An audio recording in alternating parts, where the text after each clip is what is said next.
আসসালামু আলাইকুম। তোমাদের সবাইকে লার্ন উইথ নিলয় চ্যানেলে স্বাগতম। আমরা আমাদের গত লেকচার ভিডিওতে পড়েছিলাম মনোস্যাকারাইড সম্পর্কে। আজকে তাহলে কোষ রসায়নের পরবর্তী নতুন লেকচার ভিডিওতে আমরা আমাদের পড়া শুরু করব ডাইস্যাকারাইড থেকে। তাহলে সেই ধারাবাহিকতায় চলো আমরা পড়ায় চলে আসি। পড়া শুরু হচ্ছে ডাইস্যাকারাইড থেকে। আমাকে সবার প্রথম জানতে হবে যে ডাইস্যাকারাইড আসলে কি। খেয়াল করো, আমরা গত লেকচার ভিডিওতে পড়েছিলাম মনো মানে এক, স্যাকারাইড শব্দটা এসেছে স্যাকারিন থেকে, তার মানে চিনি। তাহলে একইভাবে ডাই ডাই মানে কি? ডাই মানে হচ্ছে দুই, স্যাকারাইড শব্দটা এসেছে স্যাকারিন থেকে, তার মানে ডাইস্যাকারাইড বলতে বোঝায় দুইটা স্যাকারাইড, রাইট? তার মানে দুইটা মনোস্যাকারাইড একত্রে যুক্ত হয়ে যে কার্বোহাইড্রেট গঠন করে তাকে কি বলে? ডাইস্যাকারাইড। ঠিক আছে, তার মানে দুটি মনোস্যাকারাইড একত্রে যুক্ত হয়ে যে কার্বোহাইড্রেট গঠন করে তাকে কি বলে? তাকে বলে ডাইস্যাকারাইড। তোমাকে জানতে হবে ডাইস্যাকারাইডের উদাহরণ কি কি আছে। দেখো, সুক্রোজ, সেলোবায়োস, ম্যালটোজ, ল্যাকটোজ ইত্যাদি হচ্ছে উল্লেখযোগ্য ডাইস্যাকারাইড। ঠিক আছে, এবার আমরা গত লেকচার ভিডিওতে একটা ছকের সাহায্যে, একটা ডায়াগ্রামের সাহায্যে হচ্ছে আমরা সমস্ত উদাহরণ একসাথে পড়ছিলাম, রাইট? তাহলে আমরা সেই ধারাবাহিকতায় আজকেও একই কাজ করব। সেই ছকটায় আবার ফিরে আসলাম। সেই ছকের মধ্যে আমরা সমস্ত উদাহরণ লিখে রাখবো, যেন একটা ছক দেখে আমার পড়াটা অনেকাংশে হয়ে যায়। দেখো, আমরা মাত্র ডাইস্যাকারাইড পড়ছিলাম। দুইটা মনোস্যাকারাইড পরস্পর যুক্ত হয়ে গঠন করে ডাইস্যাকারাইড, এবং ডাইস্যাকারাইডের উদাহরণগুলো কি কি আছে? সুক্রোজ, সেলোবায়োস, ম্যালটোজ এবং ল্যাকটোজ। ঠিক আছে, যদি তাই হয় এবার দেখো, তোমাকে যেটা জানতে হবে ডাইস্যাকারাইডের সাধারণ সংকেত। ডাইস্যাকারাইডের সাধারণ সংকেত কি? C12H22O11। তার মানে হচ্ছে এটা ডাইস্যাকারাইডের কমন সংকেত। সুক্রোজের ক্ষেত্রে, সেলোবায়াজের ক্ষেত্রে, ম্যালটোজ, ল্যাকটোজ সবার ক্ষেত্রে সেম। এই সংকেতটা এমন হলো কেন? খুব সহজ, খেয়াল করো। ডাইস্যাকারাইড তার মানে তুমি ধরবে হচ্ছে যে দুইটা মনোস্যাকারাইড এখানে এসে যুক্ত হয়েছে। তো আমি মনোস্যাকারাইড হিসেবে হেক্সোজ সুগার গ্লুকোজকে ধরলাম। ঠিক আছে, তার মানে সহজ কথায় দুইটা গ্লুকোজ এসে যুক্ত হচ্ছে। তাহলে গ্লুকোজের সংকেত কি ছিল? গ্লুকোজের সংকেত ছিল C6H12O6। তার মানে দুইটা গ্লুকোজ এসে যুক্ত হচ্ছে, তার মানে কি হওয়া উচিত? ইট হ্যাজ টু বি C12H24O12, তাই না? এটাই হওয়া উচিত। তার মানে হচ্ছে যে 1:2:1 অনুপাত মেনটেন করে।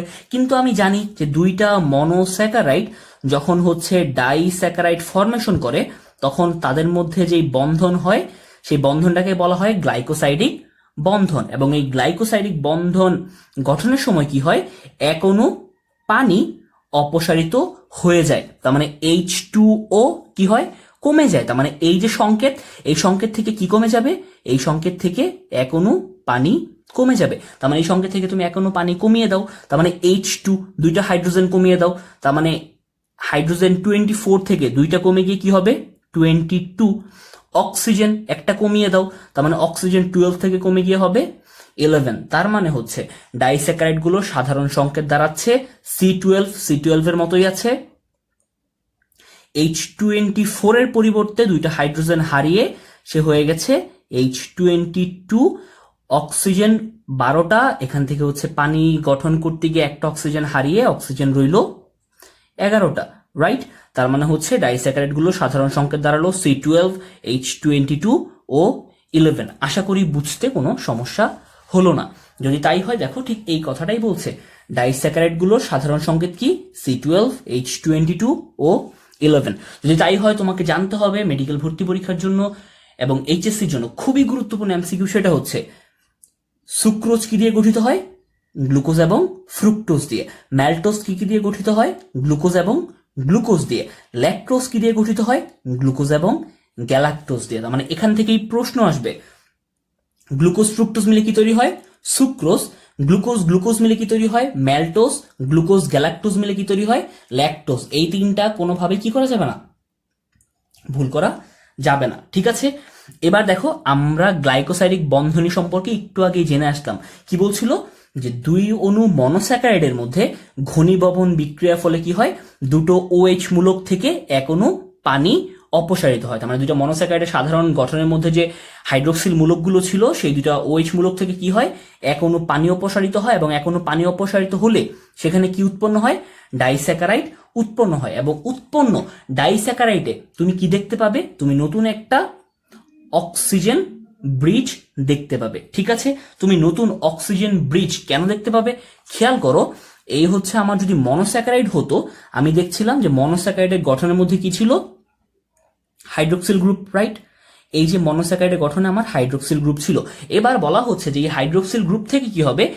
এক অণু পানি অপসারিত হবে। তার মানে এক অণু পানি অপসারিত হয়ে যাওয়া মানে কি? আমি বুঝতে পারি যে এক অণু পানি অপসারিত হয়ে যাওয়া, ধরো হচ্ছে এখানে যে কার্বনটা ছিল প্রথম মনোস্যাকারাইডের, এটা হচ্ছে মনোস্যাকারাইডের সেই কার্বনটা, রাইট? যদি তাই হয়, এবার দেখো এটাকে আমি একটু সাজিয়ে এভাবে লিখতে যাচ্ছি।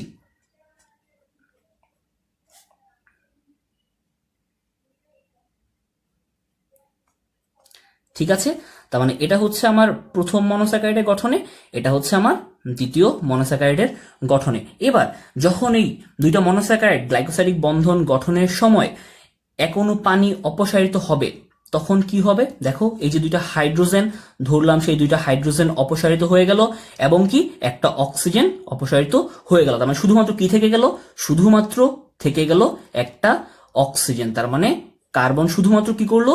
একটা অক্সিজেনের সাথে গ্লাইকোসাইডিক বন্ধন গঠন করলো। ঠিক এই কথাটাই এখানে বলা হচ্ছিল যে উৎপন্ন ডাইস্যাকারাইড অণুতে উভয় মনোস্যাকারাইডের নতুন COC নতুন বন্ধন সৃষ্টি হয়। সৃষ্ট বন্ধনটাকে বলা হয় গ্লাইকোসাইডিক বন্ধনী। তার মানে এখান থেকে তোমাকে এমসিকিউ কি জানতে হবে? এখান থেকে তোমাকে এমসিকিউ জানতে হবে হচ্ছে দুইটা মনোস্যাকারাইড ডাইস্যাকারাইড ফরমেশন করছে, এই বন্ধনীটার নাম কি? এই বন্ধনীটার নাম হচ্ছে গ্লাইকোসাইডিক বন্ধনী।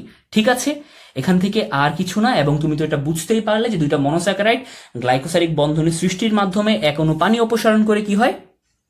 ডাইস্যাকারাইডে পরিণত হয়। এবার ডাইস্যাকারাইডের উদাহরণগুলো আমরা জানলাম, সুক্রোজ, সেলোবায়োজ, ম্যালটোজ এবং ল্যাকটোজ। এবার আমরা ডাইস্যাকারাইডের কিছু বেসিক গঠনে আসব। ঠিক আছে, দেখো এই যে ডাইস্যাকারাইডের গঠন হিসেবে ওরা এখানে সুক্রোজের গঠনকে আলোচনা করেছে। তুমি বুঝতেই পারছো, ঠিক এই কথাটাই আমরা বলেছিলাম। সুক্রোজের গঠনে কি হয়েছে দেখো, এই যে দুইটা মনোস্যাকারাইড গ্লুকোজ এবং ফ্রুক্টোজ, তাদের সাধারণ গঠনের এই যে হাইড্রোক্সিল মূলক, এই দুইটা হাইড্রোক্সিল মূলক থেকে কি হয়েছে? এক অণু পানি অপসারিত হয়েছে। তখন শুধুমাত্র তাদের মধ্যে COC অক্সিজেন বন্ড গঠনের মাধ্যমে গ্লাইকোসাইডিক বন্ধনী ফরমেশন হয়েছে। এই সুক্রোজের গঠন, এটা হচ্ছে HSC পরীক্ষার জন্য অত্যন্ত গুরুত্বপূর্ণ। মেডিকেল ভর্তি পরীক্ষায় যদিও বা মেডিকেল অত বেশি আসে না, কিন্তু ভার্সিটিগুলোতে ভর্তি পরীক্ষায় প্রশ্ন আসে নিচের কোনটি? সুক্রোজ। ঠিক আছে, তার মানে হচ্ছে আমাকে অবশ্যই কি করতে হয়? HSC জন্য চিত্রটা আঁকতে হয় এবং ভর্তি পরীক্ষার জন্য চিত্রটা জানতে হয়। তার মানে খুব সহজ, আমরা সেটা বুঝে যাব ধারাবাহিকভাবে। এবার চলে আসো সুক্রোজ সম্পর্কে বিস্তারিত কি বলা আছে। দেখো সুক্রোজ সম্পর্কে প্রথমেই বলা আছে উদ্ভিদের প্রধানতম ডাইস্যাকারাইড কোনটা? সুক্রোজ। এমসিকিউ আসবে, উদ্ভিদের প্রধান ডাইস্যাকারাইড কোনটা?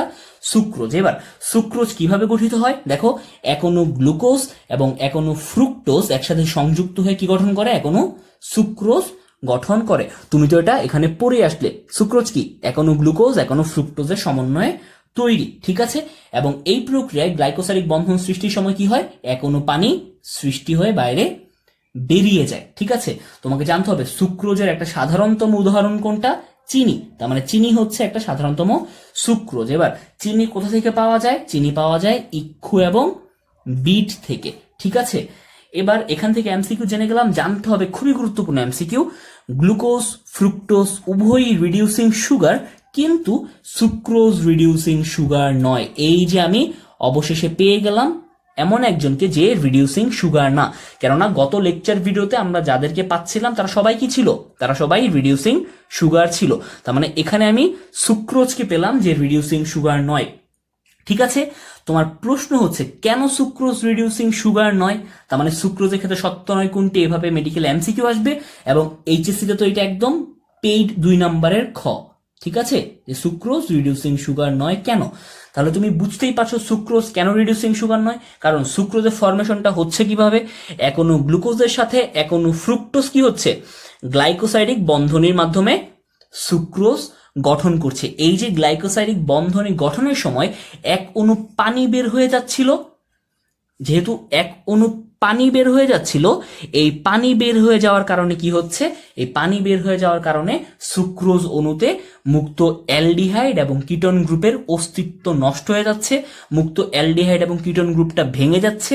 এই কারণে হচ্ছে সুক্রোজের বিজারণ ক্ষমতা লুপ্ত হচ্ছে এবং এ কারণে এটাকে বলা হচ্ছে বিজারণ ক্ষমতাহীন চিনি বা নন রিডিউসিং সুগার। ঠিক আছে, তার মানে সুক্রোজ তৈরির সময় দুইটা মনোস্যাকারাইডের মুক্ত অ্যালডিহাইড এবং কিটোন গ্রুপের অস্তিত্ব নষ্ট হয়ে যায়। কেন নষ্ট হয়ে যায়? কারণ সেখান থেকে এখনো পানি বের হয়ে যায়। ঠিক আছে, এখান থেকে আর কিছুই জানতে হবে না, তোমাকে জানতে হবে সবুজ উদ্ভিদের পাতায় প্রস্তুতকৃত কার্বোহাইড্রেট কি হিসেবে বিভিন্ন অঙ্গে পরিবাহিত হয়। তোমরা হচ্ছে উদ্ভিদ শারীরতত্ত্বে জেনে এসেছো সবুজ উদ্ভিদের পাতায় প্রস্তুত কার্বোহাইড্রেট সুক্রোজ হিসেবে বিভিন্ন অঙ্গে পরিবাহিত হয়। মেডিকেল ভর্তি পরীক্ষার প্রশ্ন ছিল এটা। এবং জানতে হবে মধুর প্রধানতম কাঁচামাল কোনটা। মধুর প্রধান কাঁচামাল হচ্ছে সুক্রোজ। খুবই গুরুত্বপূর্ণ একটা ইনফরমেশন। তুমি গত লেকচার ভিডিওতে পড়ে এসেছিলে মধুতে প্রচুর পরিমাণ গ্লুকোজ পাওয়া যায়, মধুতে প্রচুর পরিমাণ ফ্রুক্টোজ পাওয়া যায়। তার মানে মধুতে প্রচুর পরিমাণে গ্লুকোজ ফ্রুক্টোজ দুইটাই পাওয়া যায়। কিন্তু তোমার যদি প্রশ্ন আসে এমসিকিউ যে মধুর প্রধান কাঁচামাল কোনটি, যদি প্রশ্নটা উল্লেখ করে কাঁচামাল শব্দ ব্যবহার করে, answer has to be sucrose. ঠিক আছে, তার মানে হচ্ছে মধুতে প্রচুর গ্লুকোজ পাওয়া যায়, মধুতে প্রচুর ফ্রুক্টোজ পাওয়া যায়, কিন্তু মধুর প্রধান কাঁচামাল কোনটা? সুক্রোজ। ঠিক আছে, এবং সুক্রোজের আণবিক সংকেত বুঝতেই পারছি, সমস্ত ডাইস্যাকারাইডের আণবিক সংকেত কি? C12H22O11। আমরা কেন সেটা জেনে এসেছি। এবার তোমাকে জানতে হবে উৎপাদন প্রণালী। বুঝতেই পারছো উৎপাদন প্রণালী জানতে হচ্ছে না, জানতে হবে এর মধ্যে থাকা এমসিকিউ। এমসিকিউটা কি? খুবই গুরুত্বপূর্ণ। জাহাঙ্গীরনগর বিশ্ববিদ্যালয়ে ভর্তি পরীক্ষা এসেছিল ইক্ষুর রসে প্রায় কত পার্সেন্ট সুক্রোজ থাকে?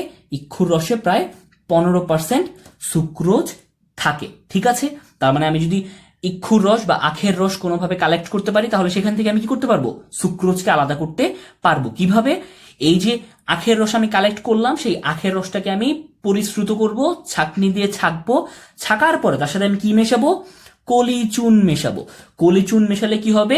সেই দ্রবণের মধ্যে যে অ্যাসিডটা থাকবে সেটা প্রশমিত হয়ে যাবে, এই দ্রবণের মধ্যে যে ফসফেটটা থাকবে সেটা অধক্ষিপ্ত হয়ে যাবে এবং চিনির আদ্র বিশ্লেষণ বা বিভাজন বন্ধ হয়ে যাবে। পরবর্তীতে সেইটাকে যদি আমি উত্তপ্ত করি সেই রসটাকে, তাহলে ভেজালগুলো কি ফেনা এবং অদক্ষেপ আকারে আলাদা হয়ে যাবে এবং পরবর্তীতে সেটাকে ছেঁকে পরিস্রাবণ পদ্ধতিতে যদি আমি নিম্নচাপে ঘনীভূত করি, অর্থাৎ জিনিসটাকে আমি নিম্নচাপে জমাট বাঁধাই, তাহলে আমি কি পাবো? ঘনীভূত সুক্রোজ এর স্ফটিক পাবো। ঠিক আছে, পরবর্তীতে সেই স্ফটিক ভেঙে আমি কি পাবো? আমি দানাদার চিনি পাবো। খুব সহজ প্রক্রিয়া। তার মানে এখান থেকে তোমাকে জানতে হবে ইক্ষুর রস থেকে সুক্রোজ পৃথকীকরণে কোনটি ব্যবহৃত হয়? কোনটি? কলিচুন। ঠিক আছে, এখান থেকে আর কিছুই না, জানতে হবে তোমার সুক্রোজের ধর্ম। খুবই গুরুত্বপূর্ণ। দেখো সুক্রোজের বৈশিষ্ট্য বা ধর্ম, এখান থেকে সত্য মিথ্যে প্রশ্ন আসবে। সুক্রোজের ক্ষেত্রে সত্য নয় কোনটি? দেখো সুক্রোজ হচ্ছে সাদা, কোনো সন্দেহ নেই। দানাদার, চিনি অবশ্যই দানাদার, চিনি অবশ্যই মিষ্টি, তার মানে সে হচ্ছে সাদা, দানাদার, মিষ্টি, স্বাদযুক্ত কেমন পদার্থ? কঠিন পদার্থ। সাদা, দানাদার, মিষ্টি এবং কঠিন। কতটুকু মিষ্টি? স্বাদে সে গ্লুকোজ থেকে দ্বিগুণ মিষ্টি। এবং সে কি পানিতে দ্রবণীয়? অবশ্যই। আমি চিনি শরবত খাই, তার মানে সে পানিতে দ্রবণীয়, কিন্তু সে বিশুদ্ধ অ্যালকোহল এবং ইথারে অদ্রবণীয়। তার মানে এখানে আমি অনেকগুলো ক্রাইটেরিয়া পাচ্ছি। ঠিক আছে, সে হচ্ছে সাদা, সে হচ্ছে দানাদার, সে হচ্ছে মিষ্টি, সে হচ্ছে কঠিন পদার্থ, সে হচ্ছে গ্লুকোজ থেকে দ্বিগুণ মিষ্টি, সে হচ্ছে পানিতে দ্রবণীয় কিন্তু বিশুদ্ধ অ্যালকোহল এবং ইথারে অদ্রবণীয়। এবং তোমাকে জানতে হবে সুক্রোজের গলনাঙ্ক কত? 188 ডিগ্রি সেন্টিগ্রেড। ঠিক আছে, 188 ডিগ্রি সেলসিয়াস। কোনোভাবেই ভুল করা যাবে না। তুমি গত লেকচার ভিডিওতে পড়ে এসেছিলে 95 ডিগ্রি সেলসিয়াস, এখানে তুমি পড়ছো 188 ডিগ্রি সেলসিয়াস। তুমি দুইটা ভিন্ন ভিন্ন তাপমাত্রা পাচ্ছ। দুইটা ভিন্ন তাপমাত্রা যেন কোনোভাবেই কি ভুল না হয়। ঠিক আছে, এবার দেখো এখান থেকে আর কিছুই না, তুমি তো বুঝতেই পারছো লঘু অ্যাসিডের সুক্রোজটা আদ্র বিশ্লেষিত হয়ে কি তৈরি করবে? সমপরিমাণ গ্লুকোজ এবং ফ্রুক্টোজ তৈরি করবে। ঠিক আছে, তোমাকে জানতে হবে সুক্রোজের কাজ। সুক্রোজ কি করে? শ্বসনের উপাদান হিসাবে ব্যবহৃত হয়ে শক্তি উৎপাদন করে এবং বিভিন্ন রকমের পলিস্যাকারাইড সৃষ্টিতে অংশ নেয়। যদি তাই হয় এখান থেকে আর কিছুই নয়। দেখো আমি এখানে একটা জিনিস লিখে রেখেছি, সেটা হচ্ছে এতক্ষণ পর্যন্ত আমরা সব রিডিউসিং সুগার পেয়ে আসছিলাম। আমি হচ্ছে এখানে সুক্রোজ পড়তে গিয়ে একমাত্র একটা নন রিডিউসিং সুগার পেলাম। সেটা কে ছিল? আপাতত যতটুকু পর্যন্ত অধ্যায় পড়েছি তার মধ্যে নন রিডিউসিং সুগার হচ্ছে সুক্রোজ। সেলুলোজের কথা আমরা পরে আসবো। তার মানে আমরা এখানে লিখে রাখবো নন রিডিউসিং সুগার কে? সুক্রোজ। ঠিক আছে, যদি তাই হয় আমরা চলে আসবো এবার সুক্রোজের কাজ পড়ে ফেললাম। এবার আমরা চলে আসবো সুক্রোজের ব্যবহার। দেখো তো সুক্রোজের ব্যবহার কি? সুক্রোজের ব্যবহারগুলো হচ্ছে বিভিন্ন মিষ্টান্ন তৈরিতে ব্যবহৃত হয়, কনফেকশনারিতে ব্যবহৃত হয়, পরীক্ষাগারে অক্সালিক অ্যাসিড প্রস্তুতির জন্য ব্যবহৃত হয় এবং স্বচ্ছ সাবান তৈরিতে ব্যবহৃত হয়। তার মানে এখান থেকে খুবই গুরুত্বপূর্ণ দুইটা এমসিকিউ আসবে। সেই এমসিকিউটা হচ্ছে পরীক্ষাগারে অক্সালিক অ্যাসিড প্রস্তুতিতে কোন কার্বোহাইড্রেট ব্যবহৃত হয়, অথবা পরীক্ষাগারে সুক্রোজকে ব্যবহার করে কোন অ্যাসিড প্রস্তুত করা যায়, অথবা প্রশ্ন আসবে স্বচ্ছ সাবান তৈরিতে কোনটি ব্যবহৃত হয়। শুধু আসবে না, এটা অলরেডি প্রশ্ন চলে এসেছে। ঠিক আছে, তার মানে আমাকে এখানে কি করতে হবে, আমি একটা সহজ ছন্দ ব্যবহার করব। সেই সহজ ছন্দের মাধ্যমে আমি কি করব, খুব সহজে আমি জেনে যাব কার কি কাজ। ঠিক আছে, দেখো সুক্রোজের ব্যবহারগুলো জানার জন্য আমাদের সহজ ছন্দটা হচ্ছে মিষ্টি আকাশ। কি বললাম, মিষ্টি আকাশ। দেখো মিষ্টি দিয়ে কি হয়, বিভিন্ন মিষ্টান্ন তৈরিতে ব্যবহৃত হয়। তারপর দেখো আকাশ দিয়ে কি হয়, খেয়াল করো, আ মানে হচ্ছে অতে হচ্ছে অক্সালিক অ্যাসিড। তার মানে পরীক্ষাগারে অক্সালিক অ্যাসিড তৈরিতে ব্যবহৃত হয় সুক্রোজ। এবার কতে কি হয়, কতে হচ্ছে কনফেকশনারি, তার মানে কনফেকশনারিতে ব্যবহৃত হয় সুক্রোজ।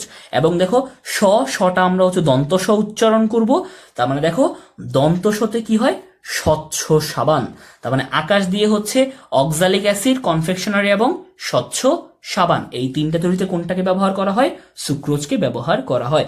যদি হয়ে যায়, আশা করি সুক্রোজের ক্ষেত্রে তোমার কোনো সমস্যা হলো না।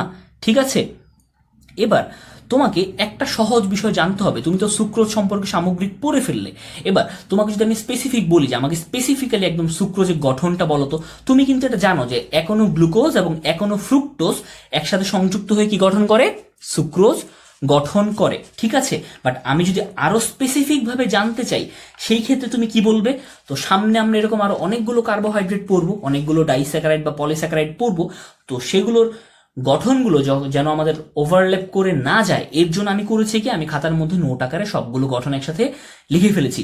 তোমাদেরকেও তাই বলবো, ভিডিও পজ করে খাতার মধ্যে নোট আকারে গঠনগুলো লিখে ফেলবো, তাহলে আমার এই কার্বোহাইড্রেটের গঠন থেকে কোনোভাবেই আর কোনো সমস্যা হবে না। আমরা আপাতত যেহেতু সুক্রোজ পড়লাম, খেয়াল করো শুধুমাত্র সুক্রোজ থেকে আমাকে কি জানতে হবে, আমাকে শুধুমাত্র সুক্রোজ থেকে জানতে হবে সেটা হচ্ছে, আমি জানি এখনো গ্লুকোজ এবং এখনো ফ্রুক্টোজ সুক্রোজ গঠনে ব্যবহৃত হয়, রাইট। এবার দেখো কিভাবে আসলে বেসিক্যালি গঠনটা হচ্ছে, একটা আলফা ডি গ্লুকোজের 1 নাম্বার কার্বনের সাথে বিটা ডি ফ্রুক্টোজের 2 নাম্বার কার্বন কি করে, এক অণু পানি অপসারণের মাধ্যমে গ্লাইকোসাইডিক বন্ড সৃষ্টির মাধ্যমে সে কি করে, সুক্রোজ গঠন করে। তুমি আলফা ডি গ্লুকোজ কি গত লেকচার ভিডিওতে জেনে এসেছো, তুমি বিটা ডি ফ্রুক্টোজ কি গত লেকচার ভিডিওতে জেনে এসেছো। তার মানে সহজ কথায়, এখনো গ্লুকোজের সাথে এখনো ফ্রুক্টোজের গ্লাইকোসাইডিক বন্ড, তার মানে হচ্ছে এখনো কোন ধরনের গ্লুকোজ, এখনো আলফা ডি গ্লুকোজের সাথে কোন রকম ফ্রুক্টোজ, এখনো বিটা ডি ফ্রুক্টোজ। তার মানে এখনো গ্লুকোজ, তার মানে এখনো আলফা ডি গ্লুকোজের সাথে এখনো ফ্রুক্টোজ, তার মানে এখনো বিটা ডি ফ্রুক্টোজ, তারা করবে কি, গ্লাইকোসাইডিক বন্ধনের মাধ্যমে এখনো পানি অপসারণের মাধ্যমে কি করবে, সুক্রোজ গঠন করবে। ঠিক আছে, এবং এই আলফা ডি গ্লুকোজের কয় নাম্বার কার্বনের সাথে বিটা ডি ফ্রুক্টোজের কার্বন সংযুক্ত হবে, আলফা ডি গ্লুকোজের 1 নাম্বার কার্বনের সাথে বিটা ডি ফ্রুক্টোজের 2 নাম্বার কার্বন সংযুক্ত হবে। ঠিক আছে, যদি তাই হয়, সুক্রোজের গঠন থেকে যদি কোনো এমসিকিউ আসে, আশা করি কোনোভাবেই আর আমার প্যাচ লেগে যাবে না। এবার আমরা চলে আসবো আমাদের পরবর্তী ডাইস্যাকারাইড, সেটা হচ্ছে সেলোবায়োস। ঠিক আছে, দেখো এবার সেলোবায়োজের গঠনটা আসলে কিভাবে হয়। দেখো কি বলছে, 2 অণু বিটা ডি গ্লুকোজ পরস্পর বিটা 1,4 লিঙ্কেজ দিয়ে সংযুক্ত হয়ে এক অণু সেলোবায়োজ অণু তৈরি করে। ঠিক এই কারণেই হচ্ছে আমরা গঠনগুলো আলাদা করে পড়ে ফেলছিলাম, যেন হচ্ছে আমার গঠনগুলো বুঝতে কোনো সমস্যা না হয়। দেখো এবার সেলোবায়োজের গঠনটা কিভাবে হয়, খুব সহজ।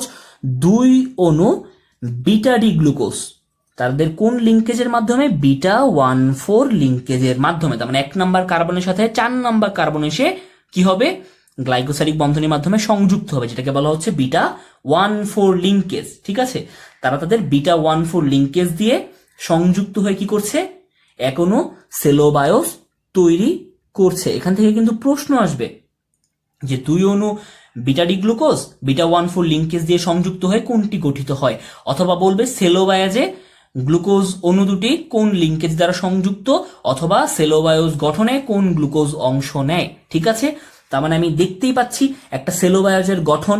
এখানে কি বলা হচ্ছে, এই যে তোমার একটা গ্লুকোজ অণু, এটা একটা গ্লুকোজ অণু, দেখো প্রথম গ্লুকোজের কি হচ্ছে, 1 নাম্বার কার্বনের সাথে দ্বিতীয় গ্লুকোজের 4 নাম্বার কার্বন কি করছে, এ দেখো 1,4 লিঙ্কেজ হচ্ছে পানি অপসারণের মাধ্যমে গ্লাইকোসাইডিক বন্ড সৃষ্টির মাধ্যমে। ঠিক আছে, তার মানে আমরা যেন এটা ভুল না করি, আমরা কি করব, ওই যে বললাম সেই নোট, দেখো সেলোবায়োজের ক্ষেত্রে আমি বলে দিয়েছি কি হয়, 2 অণু, কয় অণু, 2 অণু কিরকম glucose, beta D glucose, right, 2 অণু বিটা ডি গ্লুকোজ কোন লিঙ্কেজের মাধ্যমে, বিটা 1,4 লিঙ্কেজের মাধ্যমে যুক্ত হয়ে কি গঠন করে, সেলোবায়োজ গঠন করে। কোনোভাবেই যেন আর সেটা এর সাথে ওভারল্যাপ করে না যায়। আমরা সামনে আরো কিছু গঠন পাবো, আমরা সবগুলো একসাথে লিখে রাখলে আমার কোনোভাবে কি হবে না, ভুল হবে না। ঠিক আছে, তার মানে সেলোবায়োজের গঠন বুঝে ফেললাম। যদি তাই হয়, এবার দেখো সেলোবায়োজ থেকে তোমাকে জানতে হবে, বুঝতেই পারছো দুইটা মনোস্যাকারাইড যুক্ত হচ্ছে, তার মানে কি সেলোবায়োজ একটা ডাইস্যাকারাইড। তোমাকে জানতে হবে এমসিকিউ, সাধারণত সেলুলোজ এবং লিগনিনের আংশিক ভাঙনের ফলে কোনটা সৃষ্টি হয়, সেলোবায়োজ তৈরি হয়। ঠিক আছে, খুবই গুরুত্বপূর্ণ কথা, এটা কোনোভাবেই ভুল করা যাবে না। প্রশ্ন এসেছিল মেডিকেল ভর্তি পরীক্ষায় যে সেলুলোজ এবং লিগনিনের আংশিক ভাঙনের ফলে কোনটি সৃষ্টি হয়, সেলুলোজ এবং লিগনিনের আংশিক ভাঙনের ফলে সৃষ্টি হয় সেলোবায়োজ। ঠিক আছে, এটা মাস্ট, কোনোভাবেই ভুল করা যাবে না। এবার দেখো তুমি যেটা পড়ে আসলে, দুইটা বিটা ডি গ্লুকোজ যুক্ত হচ্ছে বিটা 1,4 লিঙ্কেজের মাধ্যমে, তার মানে দুইটা সদৃশ বা একই রকম, অর্থাৎ বিটা ডি গ্লুকোজ যুক্ত হয়ে কি করে, এখনো সেলোবায়োজ গঠিত হয়। তার মানে সেলোবায়োজ গঠিত হচ্ছে গ্লুকোজ প্লাস গ্লুকোজ। ঠিক আছে, যদি তাই হয় তোমাকে জানতে হবে সেলোবায়োজের আণবিক সংকেত। বললাম সমস্ত ডাইস্যাকারাইডের আণবিক সংকেত কি, C12 H22 ও 11। ঠিক আছে, এবং দেখো সেলোবায়োজ হচ্ছে একটা বিজারণক্ষম চিনি বা রিডিউসিং সুগার। তার মানে এতক্ষণ পর্যন্ত আমরা যা পাচ্ছিলাম সবাই রিডিউসিং সুগার, শুধুমাত্র আমাদের সুক্রোজ রিডিউসিং সুগার ছিল না। ঠিক আছে, কিন্তু সেলোবায়োজ এখানে রিডিউসিং সুগার। তোমাকে জানতে হবে কোষ প্রাচীরের একটা গাঠনিক উপাদান কি, সেলোবায়োজ। ঠিক আছে, এখান থেকে প্রশ্ন আসবে, কোষ প্রাচীরের প্রধানতম গাঠনিক উপাদান সেলুলোজ, বাট একটা গাঠনিক উপাদান সহকারী উপাদান হিসেবে কে থাকে, সেলোবায়োজ। ঠিক আছে, এবার এ কারণে বলা হচ্ছে যে সেলুলোজকে আংশিকভাবে আদ্র বিশ্লেষণ করলে যে ক্ষুদ্র ক্ষুদ্র একক পাওয়া যায়, তাদের মধ্যে অন্যতমকে সেলোবায়োজ। এখান থেকে মেডিকেল ভর্তি পরীক্ষায় একটা প্রশ্ন এসেছিল, এবং সেটা এইচএসসিরও প্রশ্ন, খুবই মজার প্রশ্ন। সেটা হচ্ছে ইমালসিন এনজাইম ও অ্যাসিডের প্রভাবে সেলোবায়োজ ভেঙে 2 অণু গ্লুকোজে পরিণত হয়। প্রশ্ন এসেছিল কোন এনজাইমের প্রভাবে সেলোবায়োজ ভেঙে 2 অণু গ্লুকোজে পরিণত হয়, উত্তর কি হবে, ইমালসিন এনজাইম। অথবা প্রশ্ন যদি এইভাবে আসে যে ইমালসিন এনজাইম ও অ্যাসিডের প্রভাবে কোনটি ভেঙে 2 অণু গ্লুকোজে পরিণত হয়, উত্তর হবে সেলোবায়োজ। অথবা যদি বলে যে ইমালসিন এনজাইম ও অ্যাসিডের প্রভাবে সেলোবায়োজ ভেঙে কয় অণু গ্লুকোজে পরিণত হয়, 2 অণু। তার মানে তোমাকে জানতে হবে কিওয়ার্ড ইমালসিন এনজাইম, তোমাকে জানতে হবে সেলোবায়োজ, তোমাকে জানতে হবে 2 অণু গ্লুকোজ। খুবই গুরুত্বপূর্ণ পয়েন্ট, কোনোভাবে এটা কি করা যাবে না, ভুল করা যাবে না। এবং একই কথা দেখো, যদি ব্রোমিন দিয়ে তুমি কি করো, তুমি যদি ব্রোমিন দিয়ে সেলোবায়োজকে জারিত করো, তুমি পাবে হচ্ছে সেলোবায়োনিক অ্যাসিড। তার মানে ব্রোমিন দিয়ে সেলোবায়োজকে জারিত করলে কোন অ্যাসিড উৎপন্ন হয়, সেলোবায়োনিক অ্যাসিড। এখান থেকে কিন্তু প্রশ্ন করা সহজ। তুমি লেভুলেনিক অ্যাসিড পড়ে এসেছো, তুমি ফারফিউরাল অ্যাসিড পড়ে এসেছো, তুমি এখানে আরো অনেক অ্যাসিড পড়বে, সুতরাং এখান থেকে অপশন দেওয়া কোনো বিষয়ই না। তাহলে খুবই গুরুত্বপূর্ণ, ব্রোমিন পানি দিয়ে সেলোবায়োজকে জারিত করলে কোন অ্যাসিড তৈরি হয়, সেলোবায়োনিক অ্যাসিড তৈরি হয়। যদি তাই হয়, কোষ প্রাচীরের একটা গাঠনিক উপাদান হিসেবে সেলোবায়োজ কাজ করে, তুমি তো জানোই। এবার চলে আসবো আমরা আমাদের পরবর্তী ডাইস্যাকারাইড, সেটা হচ্ছে ম্যালটোজ। এবার দেখো ম্যালটোজ হচ্ছে ডাইস্যাকারাইড। এবার ম্যালটোজের গঠনটা কিভাবে হয়, খুব মজার এবং খুব সহজ। দেখো কি বলছে, 2 অণু আলফা ডি গ্লুকোজ তাদের আলফা 1,4 লিঙ্কেজ দ্বারা যুক্ত হয়ে এখনো ম্যালটোজ গঠন করে। খুব মজার, আমি খেয়াল করি একই জিনিস, সেলোবায়োজ গঠিত হয়েছিল 2 অণু বিটা ডি গ্লুকোজ দিয়ে, ম্যালটোজ গঠিত হচ্ছে 2 অণু আলফা ডি গ্লুকোজ দিয়ে।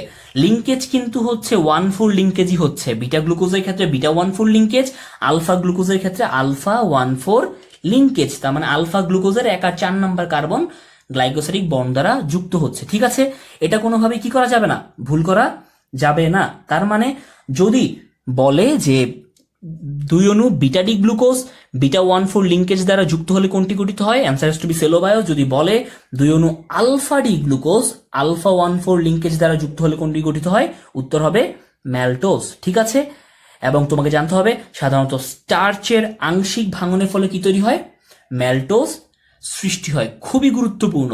দেখো কেন বললাম গুরুত্বপূর্ণ, এখানে একটা ইনফরমেশন ওভারল্যাপ করে যাওয়া খুব সহজ, সেটা হচ্ছে সেলুলোজ বা লিগনিনের আংশিক ভাঙনের সৃষ্টি হয় সেলোবায়োজ, কিন্তু স্টার্চের আংশিক ভাঙনের সৃষ্টি হয় ম্যালটোজ। ঠিক আছে, মাস্ট, কোনোভাবেই ভুল করা যাবে না।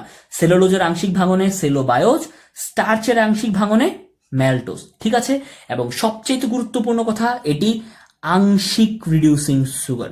তার মানে হচ্ছে আমি পড়ে এসেছি রিডিউসিং সুগার কারা, আমি পড়ে এসেছি নন রিডিউসিং সুগার কারা, কিন্তু এখানে একটা ইনফরমেশন দেওয়া হচ্ছে আংশিক রিডিউসিং সুগার কে, তার মানে সে আধা, অর্ধেক। তার মানে এটা মাস্ট। নিচের কোনটি আংশিক রিডিউসিং সুগার? ঢাকা বিশ্ববিদ্যালয় মেডিকেল জাহাঙ্গীরনগর এইচএসসি অনেকবার আসা প্রশ্ন এটা। ঠিক আছে, তার মানে আমরা এখানে জেনে গেলাম আংশিক রিডিউসিং সুগার হচ্ছে ম্যালটোজ। তাহলে এই জিনিসটা আমি করবো কি, আমি উপরে লিখে রাখবো, যেন হচ্ছে আমার এই ইনফরমেশনগুলো কোনোভাবেই ওভারল্যাপ না করে যায়। দেখো, আংশিক রিডিউসিং সুগারকে ম্যালটোজ আমি উপরে কি করব, লিখে রাখবো। ঠিক আছে, এবং একই কথা সে ডাইস্যাকারাইড, আমরা আণবিক সংকেত হচ্ছে C12H22O11। ঠিক আছে, এবার একই কথা দেখো, আমি আবার একটু খাতায় চলে আসবো, যেন হচ্ছে আমার কোনো গঠন ওভারল্যাপ না করে যায়। আমি সুক্রোজে গঠন পড়ে এসেছি, আমি সেলোবায়োজে গঠন পড়ে এসেছি, এবার আমি জানবো ম্যালটোজের গঠন। একই কথা দেখো, হুবহু দুই অণু, ওটা ছিল বিটা ডি গ্লুকোজ, এটা হচ্ছে আলফা ডি গ্লুকোজ। কোন লিঙ্কেজ দ্বারা? সেলোবায়ো ছিল বিটা 1,4 লিঙ্কেজ দ্বারা, ম্যালটোজ হচ্ছে আলফা 1,4 লিঙ্কেজ দ্বারা যুক্ত হয়। তার মানে ম্যালটোজের গঠন কিভাবে হয়? দুই অণু alpha D glucose alpha 1,4 linkage দ্বারা যুক্ত হয়ে কি গঠন করে? ম্যালটোজ গঠন করে। যদি তাই হয়, আশা করি বুঝে গেছি। এবার আমরা আবার বইয়ে চলে আসব। দেখো, যখন ম্যালটোজ পড়ে ফেললাম, আমার কি হলো? আমার কিন্তু ডাইস্যাকারাইড পড়া শেষ। তার মানে আমরা যতগুলো ডাইস্যাকারাইড ছিল তাদের সম্পর্কে বিস্তারিত কি করলাম, তাদের সম্পর্কে বিস্তারিত আমরা জেনে ফেললাম। যদি তাই হয়, এবার আমরা চলে আসবো পরবর্তীতে অলিগোস্যাকারাইডে। ঠিক আছে, এবার খেয়াল করো, অলিগোস্যাকারাইড তোমাকে জানতে হবে অলিগো শব্দের অর্থ কি। অলিগো শব্দের অর্থ হচ্ছে ফিউ বা স্বল্প। তার মানে গ্রিক অলিগো শব্দের অর্থ হচ্ছে ফিউ বা স্বল্প। এই শব্দের অর্থগুলো তোমাকে জানতে হবে, কেননা জাহাঙ্গীরনগর বিশ্ববিদ্যালয়ের খুব জনপ্রিয় এমসিকিউ হচ্ছে গ্রিক বা ল্যাটিন শব্দগুলো দিয়ে এর অর্থ জানতে চাওয়া। ঠিক আছে, তার মানে গ্রিক অলিগো শব্দের অর্থ হচ্ছে ফিউ বা স্বল্প। স্যাকারাইড শব্দটা এসেছে স্যাকারিন বা সুগার বা চিনি থেকে, বুঝতেই পারছি। তার মানে অল্প কিছু সংখ্যক মনোস্যাকারাইড যুক্ত হয়ে কি গঠন করে? অলিগোস্যাকারাইড গঠন করে। ঠিক আছে, তার মানে অলিগোস্যাকারাইডকে ভাঙলে আমি কি পাবো? বেশ কিছু মনোস্যাকারাইড পাবো। তোমাকে জানতে হবে কয়টা। দেখো, যে সমস্ত কার্বোহাইড্রেটকে হাইড্রোলাইসিস করলে বা ভাঙলে কয়টা? 3 থেকে 10টা মনোস্যাকারাইড পাওয়া যায়, তাদেরকে বলা হয় অলিগোস্যাকারাইড। এটা কিন্তু কোনোভাবে ইনফরমেশন ওভারল্যাপ করা যাবে না। মনোস্যাকারাইডে 3 থেকে 10টা কার্বন থাকতে পারতো, আর এখানে বলছে 3 থেকে 10টা সেই মনোস্যাকারাইডই থাকতে পারবে, রাইট? তার মানে অলিগোস্যাকারাইডে কি হবে? 3 থেকে 10টা মনোস্যাকারাইড অণু পাওয়া যাবে। ঠিক আছে, ঠিক এই কথাটাই বলছে, সাধারণভাবে 3 থেকে 10টি মনোস্যাকারাইড মিলে কি করে? এক একটি অলিগোস্যাকারাইড গঠন করে। এবং এই অলিগোস্যাকারাইডটা কিভাবে গঠিত হয় বুঝতেই পারছো। মনোস্যাকারাইড গুলো কি করে? তাদের গ্লাইকোসাইডিক লিঙ্কেজের মাধ্যমে কি করে? এইভাবে অলিগোস্যাকারাইড গঠন করে। ঠিক আছে, এবার দেখো গ্লাইকোসাইডিক লিঙ্কেজ কি তুমি জেনেই এসেছো। একটা মনোস্যাকারাইডের হাইড্রোক্সিল গ্রুপের সাথে অপর একটা মনোস্যাকারাইডের হাইড্রোক্সিল গ্রুপের সংযুক্তি, যে সংযুক্তিতে কি হয়? এখনো পানি অপসারিত হয়, সেটাকে কি বলে? Glycosidic linkage. ঠিক আছে, এবার এই অলিগোস্যাকারাইড গুলোকে আবার ভাগ করা যায়। কিসের উপর বিশেষ করে ভাগ করা যায়? অলিগোস্যাকারাইড গুলোকে ভাগ করা যায় তাদের মধ্যে বিদ্যমান মনোস্যাকারাইডের সংখ্যা দিয়ে। ঠিক যেমন ভাবে কি করা হয়েছিল, ঠিক যেমন ভাবে হচ্ছে মনোস্যাকারাইডকে ভাগ করা গিয়েছিল কার্বন সংখ্যার ভিত্তিতে, এখানে অলিগোস্যাকারাইডকে ভাগ করা যাচ্ছে মনোস্যাকারাইডের সংখ্যার ভিত্তিতে। কিভাবে ভাগ করা যায়? দেখো, যদি 3টা মনোস্যাকারাইড থাকে তাহলে সেটাকে বলা হয় ট্রাইস্যাকারাইড। যদি 4টা মনোস্যাকারাইড থাকে সেটাকে কি বলা হয়? টেট্রাস্যাকারাইড। তার মানে খুবই গুরুত্বপূর্ণ, এখান থেকে একটা বিষয় ভুল করা যাবে না। ট্রায়োজ আর ট্রাইস্যাকারাইড কিন্তু এক নয়, টেট্রোজ আর টেট্রাস্যাকারাইড কিন্তু এক নয়। খুবই গুরুত্বপূর্ণ। ট্রায়োজ হচ্ছে বেসিক্যালি একটা মনোস্যাকারাইড যেখানে 3টা কার্বন থাকে, আর ট্রাইস্যাকারাইড হচ্ছে একটা অলিগোস্যাকারাইড যেখানে 3টা মনোস্যাকারাইড থাকে। দুইটা কিন্তু কোনোভাবেই কি না, এক জিনিস না। ঠিক আছে, একইভাবে টেট্রোজ হচ্ছে একটা মনোস্যাকারাইড যেখানে 4টা কি থাকে? কার্বন থাকে। কিন্তু টেট্রাস্যাকারাইড হচ্ছে একটা অলিগোস্যাকারাইড যেখানে কি থাকে, 4টা কার্বন নয় 4টা মনোস্যাকারাইড থাকে। তার মানে কোনটা কার্বন কোনটা মনোস্যাকারাইড ভুল করা যাবে না। কার্বন হচ্ছে একটা সিঙ্গেল কম্পোনেন্ট, কিন্তু মনোস্যাকারাইড হচ্ছে একটা যৌগ, ঠিক আছে। যদি তাই হয়, এবার আমরা জানবো যে অলিগোস্যাকারাইড গুলো হচ্ছে ট্রাইস্যাকারাইড এবং টেট্রাস্যাকারাইড। তোমাকে আমি তো বলেই দিলাম ট্রাইস্যাকারাইড মানে কি, যে সমস্ত অলিগোস্যাকারাইডকে বিশ্লেষণ করলে 3 অণু মনোস্যাকারাইড পাওয়া যাবে তারা হচ্ছে ট্রাইস্যাকারাইড, এবং টেট্রাস্যাকারাইড কি, যে সমস্ত অলিগোস্যাকারাইডকে আদ্র বিশ্লেষণ করলে 4 অণু মনোস্যাকারাইড পাওয়া যাবে সে হচ্ছে টেট্রাস্যাকারাইড। তোমাকে জানতে হবে সেম কথা, উদাহরণ ট্রাইস্যাকারাইডের উদাহরণ কোনটা, তোমাকে জানতে হবে টেট্রাস্যাকারাইডের উদাহরণ কোনটা। খেয়াল করো, ট্রাইস্যাকারাইডের উদাহরণ তোমার বইয়ে কি দেওয়া আছে, র্যাফিনোজ, ঠিক আছে। ট্রাইস্যাকারাইডের উদাহরণ কি, র্যাফিনোজ। এবং টেট্রাস্যাকারাইডের উদাহরণ কি কি দেওয়া আছে, স্ট্যাকিওজ এবং স্কারডোজ। তার মানে নিচের কোনটি ট্রাইস্যাকারাইড, নিচের কোনটি টেট্রাস্যাকারাইড, মেডিকেল ভর্তি পরীক্ষা এবং এইচএসসির অত্যন্ত জনপ্রিয় এমসিকিউ। সুতরাং কোনোভাবেই কি করা যাবে না, ভুল করা যাবে না। ট্রাইস্যাকারাইডের উদাহরণ হচ্ছে র্যাফিনোজ এবং টেট্রাস্যাকারাইডের উদাহরণ কি, স্ট্যাকিওজ এবং স্কারডোজ। দেখো র্যাফিনোজের সংকেত তোমাকে জানতে হবে C18H32O16, ঠিক আছে। বইয়ের মধ্যে খুব ঝাপসা এসেছে, খুব ভালোভাবে বোঝা যাচ্ছে না, তুমি এটা কি করবে, ঠিকমতো লিখে রাখবে C18H32O16। একই কথা, কি কারণে হচ্ছে এটার সংকেতটা এমন তুমি বুঝতেই পারছো, খুব সহজ। সে হচ্ছে ট্রাইস্যাকারাইড, তার মানে আমি ধরবো 3টা মনোস্যাকারাইড এখানে এসে যুক্ত হয়েছিল। তার মানে মনোস্যাকারাইড মানে আমি ধরবো হচ্ছে হেক্সোজ সুগার গ্লুকোজকে। তার মানে কি হবে, 3টা গ্লুকোজ, রাইট। দেখো এবার যদি 3টা গ্লুকোজ এসে যুক্ত হয়, তার মানে কি গ্লুকোজের সংকেত কি ছিল, C6H12O6, রাইট। যদি এটা হতে হয়, তার মানে 3টা যখন যুক্ত হবে সি কত হয়ে যাবে, C18, H has to be 36, O has to be 18। এটাই তো হওয়ার কথা, তাই না। এবার একটা মজার বিষয় খেয়াল করো, তোমার এই ট্রাইস্যাকারাইড হওয়ার জন্য কি করতে হয়েছে, 3টা মনোস্যাকারাইডকে গ্লাইকোসাইডিক বন্ধনী দ্বারা যুক্ত হতে হয়েছে, রাইট। তার মানে হচ্ছে এ দেখো, একটা মনোস্যাকারাইড, আরেকটা মনোস্যাকারাইড, আরেকটা মনোস্যাকারাইড, এই 3টা মনোস্যাকারাইড কি করেছে, গ্লাইকোসাইডিক বন্ধনী দ্বারা যুক্ত হয়েছে। তার মানে এখানে কয়টা গ্লাইকোসাইডিক বন্ধনী আছে, এখানে 2টা গ্লাইকোসাইডিক বন্ধনী আছে। আমি জানি প্রতি গ্লাইকোসাইডিক বন্ধনীতে কি হয়, প্রতি গ্লাইকোসাইডিক বন্ধনীতে 1 অণু করে পানি অপসারিত হয়, রাইট, H2O অপসারিত হয়। তার মানে এই যে এখানে 2টা গ্লাইকোসাইডিক বন্ধনী হলো, 2 গ্লাইকোসাইডিক বন্ধনীতে ইন টোটাল কি হলো, 2 অণু পানি অপসারিত হলো। তার মানে 2 অণু পানি মানে কি, 4টা হাইড্রোজেন এবং 2টা অক্সিজেন। তার মানে হচ্ছে অ্যাজ এ টোটাল এখান থেকে কি হবে, 4টা হাইড্রোজেন কমে যাবে, এখান থেকে 2টা কি হবে, অক্সিজেন কমে যাবে। তাহলে একটা কাজ করো, 4টা হাইড্রোজেন কমাও, 2টা অক্সিজেন কমাও, তার মানে কি হবে, C18 রইল, H কি হয়ে গেল, 4টা হাইড্রোজেন কমে 36 থেকে হয়ে গেল 32, অক্সিজেন 18 থেকে 2টা কমে কি হয়ে গেল, O16। তার মানে আমি পেয়ে গেলাম ট্রাইস্যাকারাইডের সংকেত, কি হলো, C18H32O16। এইভাবে সবগুলো সংকেতে আমি পেরে ফেলবো, ঠিক আছে। দেখো ট্রাইস্যাকারাইডের সংকেত হচ্ছে C18H32O16, খুব সহজ ছিল।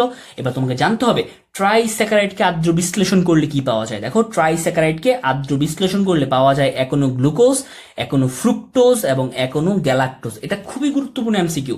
ট্রাইস্যাকারাইডের আদ্র বিশ্লেষণে কোনটি পাওয়া যায় না, এখান থেকে এইভাবে প্রশ্ন আসে। তার মানে ট্রাইস্যাকারাইডকে আদ্র বিশ্লেষণ করলে আমি কি কি পাবো, 1 অণু গ্লুকোজ, 1 অণু ফ্রুক্টোজ এবং 1 অণু গ্যালাক্টোজ। লিখে রাখবো GFG, মানে কি গ্লুকোজ, ফ্রুক্টোজ, গ্যালাক্টোজ, সবগুলো 1 অণু করে, ঠিক আছে। এখান থেকে আর কিচ্ছু না। টেট্রাস্যাকারাইড তো বললামই, যে সমস্ত অলিগোস্যাকারাইডকে আদ্র বিশ্লেষণ করলে কি পাবো, 4 অণু মনোস্যাকারাইড আমি পাবো। উদাহরণ কি, স্ট্যাকিওজ এবং স্কারডোজ। তোমাকে জানতে হবে স্ট্যাকিওজ কি নিয়ে গঠিত। দেখো সেও হচ্ছে 1 অণু গ্লুকোজ, 1 অণু ফ্রুক্টোজ, কিন্তু 2 অণু গ্যালাক্টোজ নিয়ে তৈরি। তার মানে র্যাফিনোজের সাথে স্ট্যাকিওজের পার্থক্য হচ্ছে সব সেম, 1 অণু গ্লুকোজ, 1 অণু ফ্রুক্টোজ, কিন্তু র্যাফিনোজ হচ্ছে 1 অণু গ্যালাক্টোজ দিয়ে তৈরি, আর স্ট্যাকিওজ হচ্ছে 2 অণু গ্যালাক্টোজ দিয়ে তৈরি। মনে রাখার জন্য লিখে রাখবো GF2G, ঠিক আছে। র্যাফিনোজ ছিল GFG, গ্লুকোজ, ফ্রুক্টোজ, গ্যালাক্টোজ, আর স্ট্যাকিওজ হচ্ছে GF2G। তার মানে গ্লুকোজ, ফ্রুক্টোজ এবং 2 অণু গ্যালাক্টোজ। ঠিক আছে, এখান থেকে কিন্তু এমসিকিউ কোনোভাবেই ভুল করা যাবে না। যদি তাই হয়, খেয়াল করো আমার হচ্ছে অলিগোস্যাকারাইডও কি হলো, অলিগোস্যাকারাইডও পড়া শেষ হয়ে গেল। এবং আমি যেভাবে বললাম যে আমরা সমস্ত উদাহরণ কি করছি, আমরা সমস্ত উদাহরণ সেই ছকটার মধ্যে লিখে ফেলছি, সেই ডায়াগ্রামটার মধ্যে, যেন এখান থেকে আমার কোনো ভুল না হয়। খেয়াল করো, এই যে অলিগোস্যাকারাইড, তুমি জানো যে অলিগোস্যাকারাইডকে ভাঙলে কি হয়, 3 থেকে 10টা মনোস্যাকারাইড অণু পাওয়া যায়, রাইট? এবার দেখো, অলিগোস্যাকারাইড গুলো যদি 3টা মনোস্যাকারাইড বিশিষ্ট হয় সেটাকে আমি বলি ট্রাইস্যাকারাইড, 4টা মনোস্যাকারাইড বিশিষ্ট হলে সেটাকে আমি বলি টেট্রাস্যাকারাইড। ট্রাইস্যাকারাইডের উদাহরণ কি, র্যাফিনোজ। টেট্রাস্যাকারাইডের উদাহরণ কি, স্ট্যাকিওজ এবং স্কারডোজ। তার মানে গত লেকচার ভিডিওতে তোমার তো এই ডায়াগ্রামটা অর্ধেক লেখাই আছে, এখানে এই অংশগুলো লিখে আমি কি করব, ডায়াগ্রামটা পূর্ণ করব, যেন হচ্ছে আমি রিভাইজ করার সময় এটা দেখলেই হচ্ছে আমার অর্ধেক পড়া হয়ে যায়। ঠিক আছে, এবার যদি তাই হয়, দেখো আমরা রাসায়নিক অণুর গঠন ভিত্তিতে পড়ছিলাম।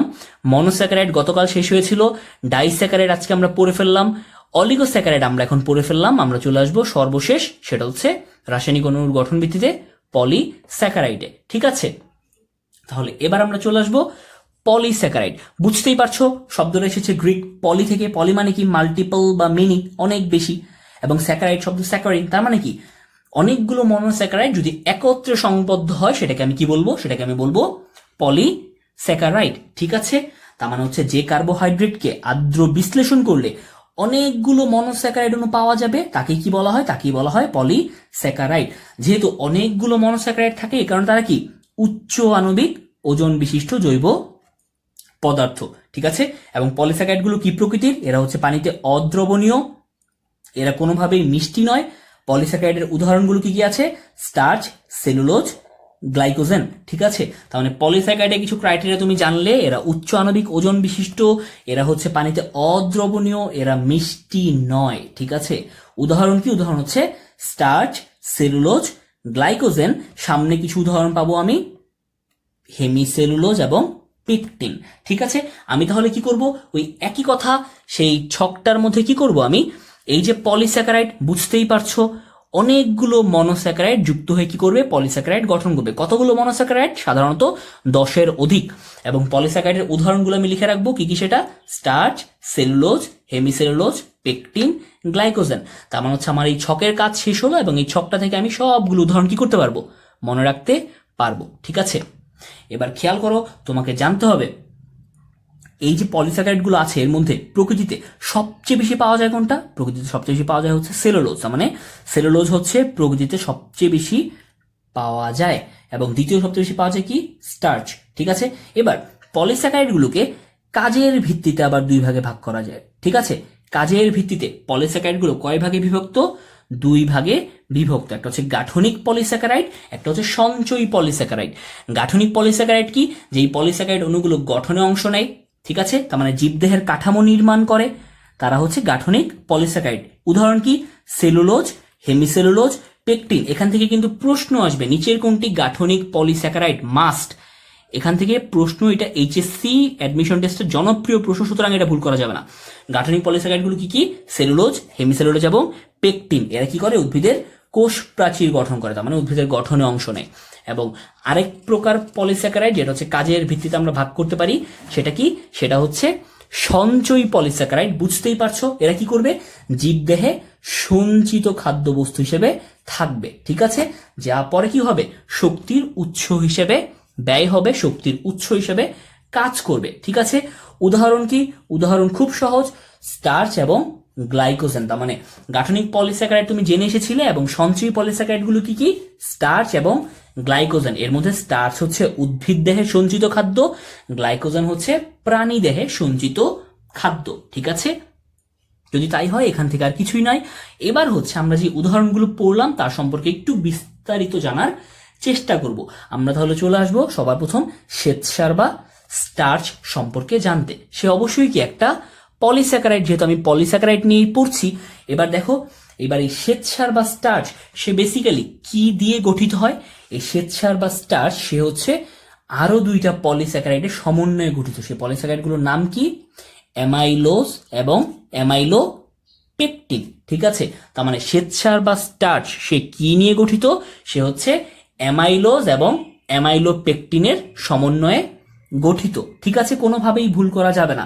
এবং তোমাকে জানতে হবে যে এই শ্বেতসার বা স্টার্চের গঠনে কত পার্সেন্ট অ্যামাইলোজ থাকে, কত পার্সেন্ট অ্যামাইলো পেকটিন থাকে। দেখো স্টার্চে শতকরা কি হয়, 22 ভাগ থাকে অ্যামাইলোজ এবং 78 ভাগ কি থাকে, অ্যামাইলো পেকটিন। কোনোভাবেই কিন্তু ভুল করা যাবে না, এটা অনেকবার প্রশ্ন এসেছে। কিভাবে মনে রাখবো?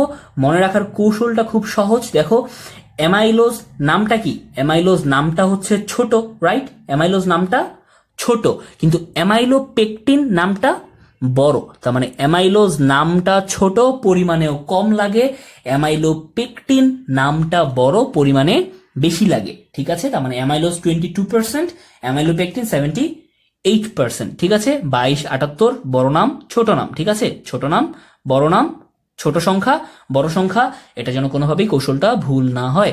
এবার যদি তাই হয় আমাকে জানতে হবে, দেখো এই স্টার্চ আমি বলছিলাম যে সে কোথায় বিরাজ করে, সে হচ্ছে উদ্ভিদে খাদ্য হিসেবে অর্থাৎ সঞ্চিত পদার্থ রূপে বিরাজ করে। ঠিক আছে, এবার এখান থেকে আর কিছুই নাই। এবং যে ফটোসিনথেসিস প্রক্রিয়ায় যে তোমার হচ্ছে চিনি তৈরি হচ্ছিল, সুগার তৈরি হচ্ছিল, সেটা পরবর্তীতে কি হচ্ছে, সেটা অধিকাংশই পরিবর্তিত হয়ে স্টার্চে পরিণত হচ্ছে।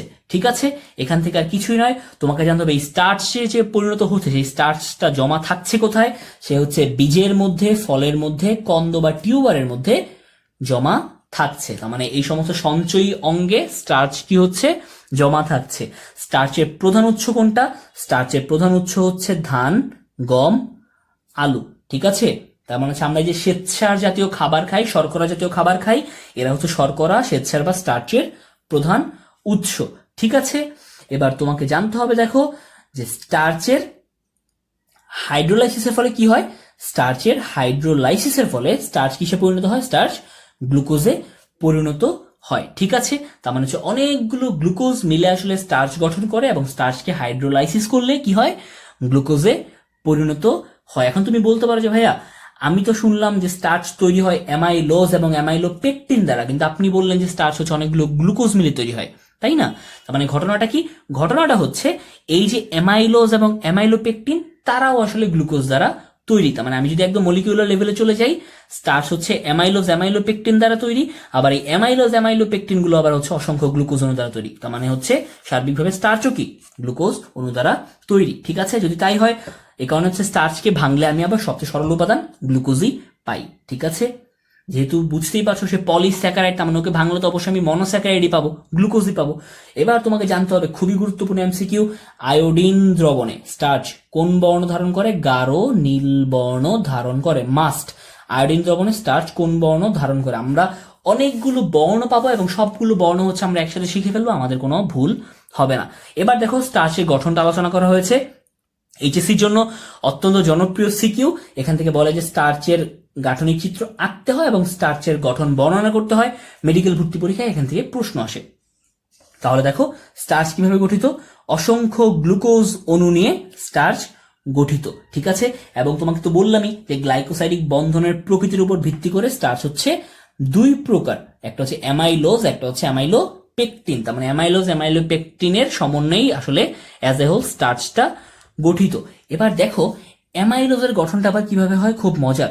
বলা হচ্ছে অ্যামাইলোজের গ্লুকোজ অণুগুলো কিভাবে সজ্জিত থাকে, পরস্পর কার্বন 1,4 লিঙ্কেজ দ্বারা যুক্ত থাকে। তার মানে অ্যামাইলোজের গঠনটা কিভাবে হয়, অ্যামাইলোজের গঠনটা হয় যে গ্লুকোজ অণু তারা হচ্ছে পরস্পর কার্বন 1,4 লিঙ্কেজ দ্বারা সংযুক্ত হয়ে কি করে, অ্যামাইলোজ গঠন করে। এবার কতগুলো গ্লুকোজ অণু মিলে অ্যামাইলোজটা গঠন করবে, দেখো সাধারণভাবে 200 থেকে 1000টি গ্লুকোজ অণু মিলে কি করে, অ্যামাইলোজ গঠন করে। এবং অ্যামাইলোজের শৃঙ্খল কেমন, অ্যামাইলোজের শৃঙ্খল হচ্ছে অশাখ, কোনো শাখা নেই। কেন কোনো শাখা নেই, কারণ অ্যামাইলোজের গঠনটা সহজ। শুধুমাত্র কি হয়, 200 থেকে 1000টা গ্লুকোজ অণু কার্বন 1,4 লিঙ্কেজ দ্বারাই যুক্ত হয়। তার মানে কোনো শাখা সৃষ্টি হওয়ার কোনো কি নেই, সুযোগ নেই। ঠিক আছে, এবার দেখো আর অ্যামাইলো পেকটিনের ক্ষেত্রে কি হয়, অ্যামাইলো পেকটিনের ক্ষেত্রে হচ্ছে 2000 থেকে 2 লাখ গ্লুকোজ অণু একত্রে গ্লাইকোসাইডিক বন্ধন দ্বারা যুক্ত হয়।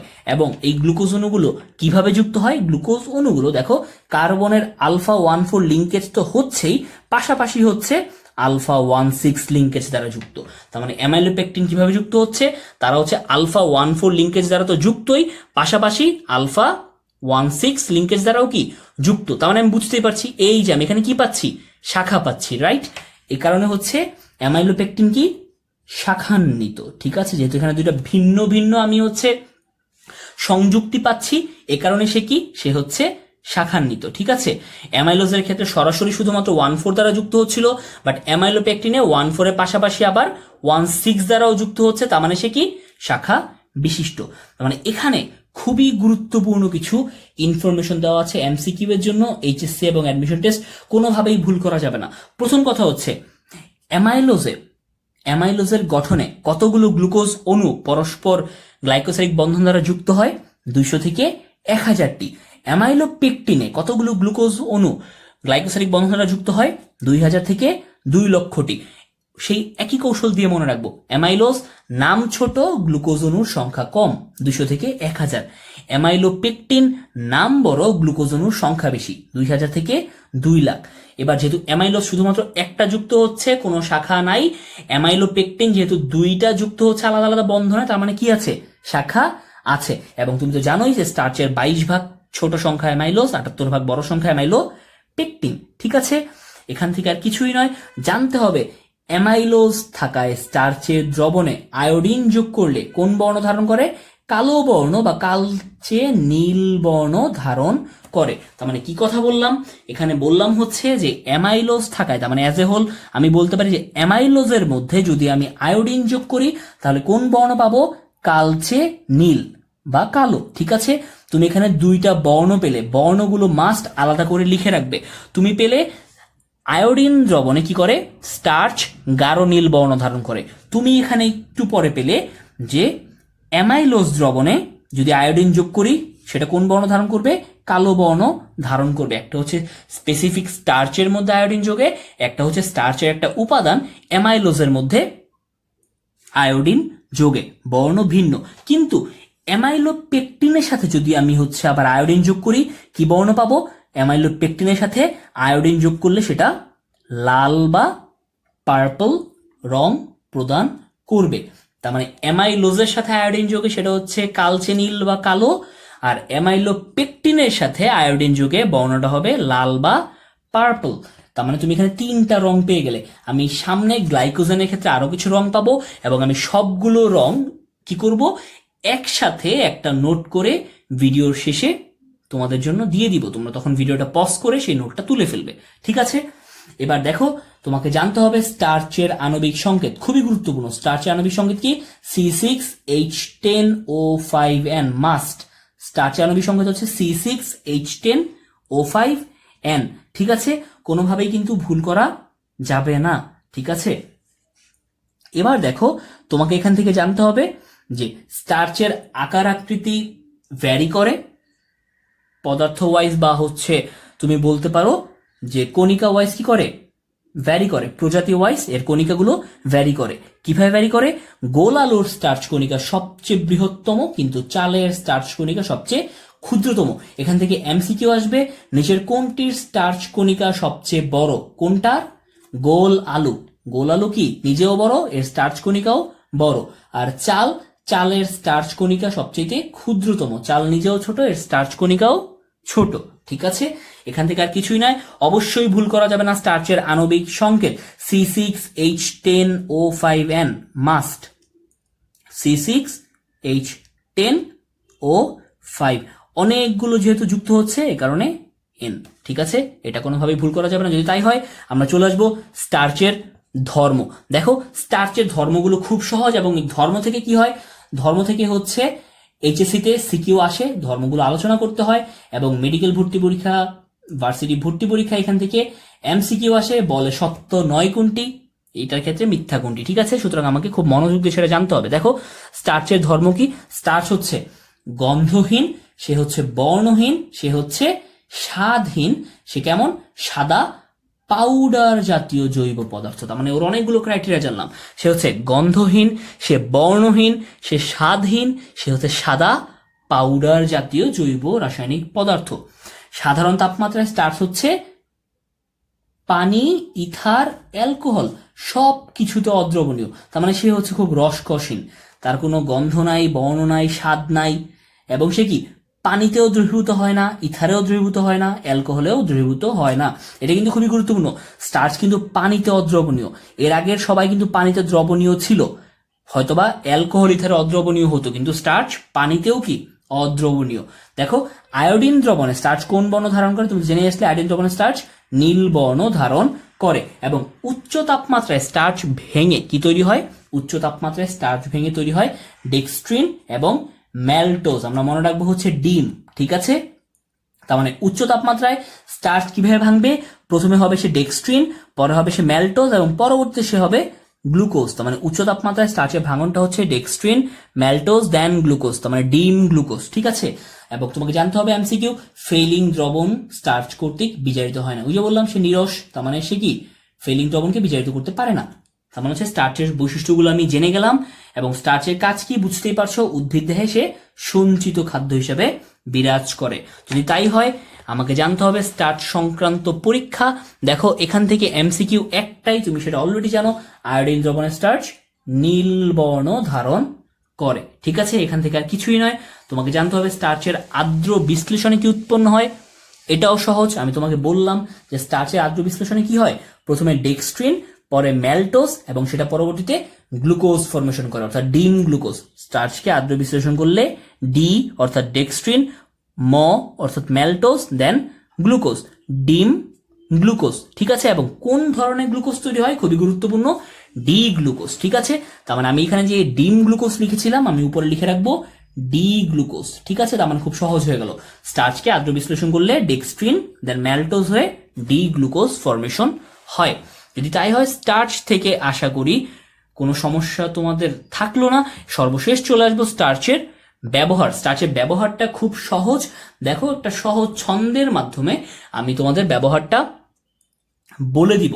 দেখো স্টার্চ প্রধানত কি উদ্ভিদ দেহে সঞ্চিত পদার্থ হিসেবে বিরাজ করে, তার মানে সেটা প্রধানত বীজ বা ফল হিসেবে অর্থাৎ খাদ্য হিসেবে গৃহীত হয়, ঠিক আছে, বুঝতেই পারছো। তারপর দেখো সালোক সংশ্লেষণের ক্ষেত্রে অধিকাংশ যে গ্লুকোজ সেটা পরবর্তীতে কি হয়, সঞ্চিত পদার্থ হিসেবে বীজ ফল হিসেবে স্টার্চেই রূপান্তরিত হয়, ঠিক আছে। তারপর দেখো তোমাকে জানতে হবে বাকি যে কাজগুলো, সেটা হচ্ছে আমি একটা সহজ ছন্দের মাধ্যমে শিখে ফেলবো। ছন্দটা কি, দেখো আমি ছন্দটা লিখে রেখেছি। এবার দেখো এই ছন্দটার আতে কি হয়, খেয়াল করো, আতে হয় হচ্ছে অ্যালকোহল, আতে হয় হচ্ছে আঠা, ঠিক আছে। তার মানে ছন্দটা হচ্ছে আকাম। এই আতে কি হয়, অ্যালকোহল প্রস্তুতিতে এবং আঠা প্রস্তুতিতে স্টার্চ ব্যবহৃত হয়।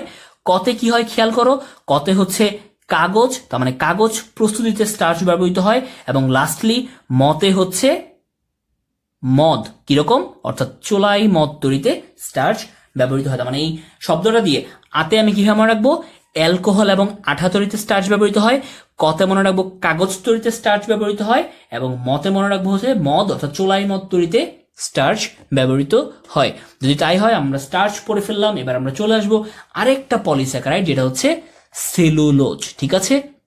এবার দেখো সেলুলোজ কি, সেলুলোজ হচ্ছে উদ্ভিদের একটা প্রধানতম গাঠনিক পদার্থ। স্টার্চ ছিল সঞ্চয়ী পদার্থ, আর সেলুলোজটা হচ্ছে গাঠনিক পদার্থ। এবং উদ্ভিদের কোষ প্রাচীর, তুমি তো জানোই উদ্ভিদের কোষ প্রাচীর কি দ্বারা গঠিত, সেলুলোজ দ্বারা গঠিত। এবং তোমাকে জানতে হবে এই সেলুলোজের গঠনটা কিভাবে হয়। দেখো খুব সহজ, সেলুলোজের গঠনটা কিভাবে হয়, অসংখ্য বিটা ডি গ্লুকোজ অণু পরস্পর বিটা 1,4 লিঙ্কেজ দ্বারা আবদ্ধ হয়ে সেলুলোজ তৈরি করে। ঠিক একই কথা স্টার্চের মতো সেলুলোজের গঠন কি, এইচএসসির জন্য খুবই গুরুত্বপূর্ণ সিকিউ, সেটা হচ্ছে তোমার আঁকতে বলে, এবং মেডিকেল বা অন্যান্য ভর্তি পরীক্ষায় কি হয়, তোমাকে বলে যে নিচের কোনটি সেলুলোজ অণুর গঠন, ঠিক আছে। তার মানে সেলুলোজ অণু গঠনে কি বললো হচ্ছে অসংখ্য বিটা ডি গ্লুকোজ পরস্পর বিটা 1,4 কার্বন লিঙ্কেজ দ্বারা যুক্ত হয়ে সেলুলোজ তৈরি করে। একই কথা আমি আবার চলে আসবো হচ্ছে আমার খাতায়, যেখানে হচ্ছে আমি সবগুলোর গঠন কি করেছিলাম, লিখে রেখেছিলাম। দেখো তো তুমি স্টার্চের গঠনের মধ্যে কি পেয়েছিলে, এ দেখো খাতার মধ্যে চলে আসলাম, স্টার্চের গঠন আমি পড়ছিলাম। স্টার্চ বেসিক্যালি অ্যামাইলোজ এবং অ্যামাইলোপেকটিন দ্বারা তৈরি, এবং এই অ্যামাইলোজ অণুতে গ্লুকোজ অণুগুলো কিভাবে কার্বন 1,4 লিঙ্কেজ দ্বারা শুধুমাত্র যুক্ত থাকে। এই কারণে সেটা হচ্ছে শুধুমাত্র কি সরল শাখা বিশিষ্ট। কিন্তু এই যে অ্যামাইলোপেকটিন, এই অ্যামাইলোপেকটিনে কি হয় খেয়াল করো, অ্যামাইলোপেকটিনে গ্লুকোজ অণুগুলো শুধুমাত্র কার্বন 1,4 লিঙ্কেজ দ্বারা যুক্ত নয়, বরং তারা পাশাপাশি আলফা 1,6 লিঙ্কেজ দ্বারাও যুক্ত থাকে। যেহেতু পাশাপাশি দুইটা লিঙ্কেজ থাকে, এ কারণে তারা কি হয় শাখা বিশিষ্ট হয়। তাহলে স্টার্চের গঠনটা আমি এখানে খাতা থেকে পড়ে ফেললাম। সেলুলোজের গঠনটা দেখো খুব সহজ। সেলুলোজটা কি দিয়ে গঠিত? অসংখ্য বিটাডি গ্লুকোজ দ্বারা গঠিত। এখানে তোমাকে ফোকাস করতে হবে অসংখ্য শব্দটা। কেন বললাম খেয়াল করো তো, তুমি বিটাডি গ্লুকোজের দ্বারা আরেকটা কার্বোহাইড্রেট গঠন পড়ে এসেছিল, সেটা কি? সেটা হচ্ছে সেলোবায়োজ। দেখো সেলোবায়োজে কি বিটাডি গ্লুকোজের বিটা 1,4 লিঙ্কেজ দ্বারা যুক্ত। ঠিক একইভাবে সেলুলোজও কি বিটাডি গ্লুকোজের বিটা 1,4 লিঙ্কেজ দ্বারা যুক্ত। তফাৎটা কোথায়? তফাৎটা হচ্ছে সেলুলোজের ক্ষেত্রে অসংখ্য বিটাডি গ্লুকোজ 1,4 লিঙ্কেজ দ্বারা যুক্ত, কিন্তু সেলোবায়োজের ক্ষেত্রে মাত্র 2 অণু বিটাডি গ্লুকোজ বিটা 1,4 লিঙ্কেজ দ্বারা যুক্ত। তার মানে একই জিনিস, বিটাডি গ্লুকোজ একই রকম লিঙ্কেজ বিটা 1,4 লিঙ্কেজ, কিন্তু শুধুমাত্র যদি 2 অণু যুক্ত হয় সেটাকে বলবো সেলোবায়োজ, যদি অসংখ্য অণু যুক্ত হয় সেটাকে আমি বলবো সেলুলোজ। ঠিক আছে, কোনোভাবেই যেন সেটা ভুল না হয়। এবার দেখো আমরা সেলুলোজের গঠনটা এখান থেকে পড়ে ফেললাম। তোমাকে জানতে হবে উদ্ভিদ দেহে যেহেতু কোনো কঙ্কাল নেই, এ কারণে কি উদ্ভিদের ভার বহনের দায়িত্ব পালন করে সেলুলোজ। মাস্ট উদ্ভিদের ভার বহনের দায়িত্ব পালন করে কে? সেলুলোজ। এবং সেলুলোজের গঠনটা দেখতেই পাচ্ছ, একটা বিটাডি গ্লুকোজ এঁকেছে, তোমরা বিটাডি গ্লুকোজ আঁকা জানো, এবং আরেকটা বিটাডি গ্লুকোজ এঁকেছে। এবার শুধুমাত্র কি করেছে 1,4 লিঙ্কেজ, তার মানে বিটাডি গ্লুকোজের 1 নাম্বার কার্বনের সাথে বিটাডি গ্লুকোজের 4 নাম্বার কার্বন কি করছে OH থেকে H2O বা পানি অপসারণ করে একটা অক্সিজেন ব্রিজ ফরমেশনের মাধ্যমে সেলুলোজ গঠন করছে। যেহেতু শুধুমাত্র 2টা অণু নয় বরং অসংখ্য, এই কারণে তারা কি করেছে হোল ব্র্যাকেট দিয়ে n সংখ্যক দিয়ে দিয়েছে। আশা করি গঠন বুঝতে কোনো সমস্যা হবে না। তোমাকে জানতে হবে কোন স্পেসিফিক পদার্থে সেলুলোজের পরিমাণ কত। এখান থেকে অ্যাডমিশন টেস্ট এবং ভার্সিটি এবং হচ্ছে মেডিকেল ভর্তি পরীক্ষা কিংবা এইচএসসি অনেকবার প্রশ্ন এসেছে। দেখো তুলায় সেলুলোজের পরিমাণ কত? 94%। লিলেনে সেলুলোজের পরিমাণ কত? 90%। তন্তু কোষে সেলুলোজের পরিমাণ কত? 90%। কাঠে সেলুলোজের পরিমাণ কত? 60%। তৃণলতায় ঘাসলতা পাতায় সেলুলোজের পরিমাণ কত? 30 থেকে 40%। এবং জৈব বস্তু সমৃদ্ধ মাটিতে সেলুলোজের পরিমাণ কত?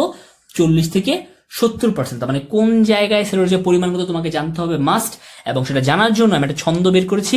ছন্দটা হচ্ছে তুলিত কারো মাতা। তার মানে আমি ধরছি একজন বয়স্ক মহিলা যার নাম হচ্ছে বা যিনির নাম হচ্ছে তুলি, উনি হচ্ছে কারো না কারো মাতা। ঠিক আছে, আমি এই কারণে বলছি যে তুলিত কারো মাতা। ঠিক আছে, তাহলে দেখো তুলিত কারো মাতা দিয়ে কি হচ্ছে, খুব সহজ। তুতে হচ্ছে তুলা, তুলায় সেলুলোজের পরিমাণ কত? 94%। লিতে হচ্ছে লিলেন, লিলেনে সেলুলোজের পরিমাণ কত? 90%। তো দিয়ে হচ্ছে তন্তু কোষ, সেখানে সেলুলোজের পরিমাণ কত? 90%। কারো দিয়ে হচ্ছে কাঠ, কাঠে সেলুলোজের পরিমাণ কত? 60%। মাতা দেখো মাতে হচ্ছে মাটি, মাটিতে সেলুলোজের পরিমাণ কত? 40 থেকে 70%। এবং তাতে হচ্ছে তৃণলতা, সেখানে সেলুলোজের পরিমাণ কত? 30 থেকে 40%। তার মানে তুলিত কারো মাথা দিয়ে আমি কি করলাম, সবগুলোতে সেলুলোজের পরিমাণ জেনে গেলাম, গ্র্যাজুয়ালি সেটা কমছে। ঠিক আছে, এবার তোমাকে জানতে হবে, দেখো বুঝতেই পারছো সেলুলোজ যেহেতু একটা পলিস্যাকারাইড, তার মানে এটাকে আমি যদি হাইড্রোলাইসিস করতে থাকি, ভাঙতে থাকি, আমি মনোস্যাকারাইডে গিয়েই থামবো। তার মানে সেলুলোজকে ঘন H2SO4 HCl বা সোডিয়াম হাইড্রোক্সাইড দ্বারা যদি হাইড্রোলাইসিস করি, সেটা কিসে পরিণত হবে? গ্লুকোজে পরিণত হবে। কারণ কি, ওই যে অসংখ্য বিটাডি গ্লুকোজ একসাথে যুক্ত হচ্ছিল, তার মানে ভাঙলো আমি, সেই ঘুরে ফিরে বিটাডি গ্লুকোজই পাবো। ঠিক আছে, এখান থেকে তোমাকে আর কিছু জানতে হবে না। জানতে হবে খুব মজার বিষয় যে মানুষ আসলে কি করতে পারে না, সেলুলোজ জাতীয় পদার্থ হজম করতে পারে না। কেন? কারণ সেলুলোজ জাতীয় পদার্থ হজম করার জন্য আমাদের কি করতে হবে, আমাদের পরিপাক নালীতে সেলুলেজ নামক এনজাইম থাকতে হবে। আমাদের যেহেতু সেলুলেজ নামক এনজাইম নাই, এই কারণে আমরা কি করতে পারি না, সেলুলোজ পদার্থ হজম করতে পারি না। কিন্তু গরু ছাগল ওরা পারে, কারণ ওদের সেই এনজাইমটা আছে, ওরা সেলুলোজকে ভেঙে পুষ্টি পদার্থ গ্রহণ করতে পারে। ঠিক আছে, তোমাকে জানতে হবে এমসিকিউ, পৃথিবীতে সবচেয়ে বেশি পরিমাণে বিরাজ করে কোনটা? সেলুলোজ। মাস্ট তোমাকে জানতেই হবে পৃথিবীতে সবচেয়ে বেশি কোনটা বিরাজ করে? সেলুলোজ। ঠিক আছে, এবং তোমাকে জানতে হবে সর্বপ্রথম সেলুলোজ আবিষ্কার করেন কে? খুবই গুরুত্বপূর্ণ। দেখো, একজন ফরাসি রসায়নবিদ, তিনি কি করেন? 1838 সালে সর্বপ্রথম সেলুলোজ আবিষ্কার করেন। তোমাকে কিন্তু জানতে হবে সর্বপ্রথম সেলুলোজ আবিষ্কার করেন কে? Well, I didn't knew that I have to speak French. So এটা কাইন্ডলি হতে পারে হচ্ছে এনসেলমা পিয়েন। ঠিক আছে, তার মানে ফরাসি রসায়নবিদ এনসেলমা পিয়েন 1838 খ্রিস্টাব্দে সেলুলোজ আবিষ্কার করেন। এমসিকিউ খুব গুরুত্বপূর্ণ, তোমাকে জানতে হবে।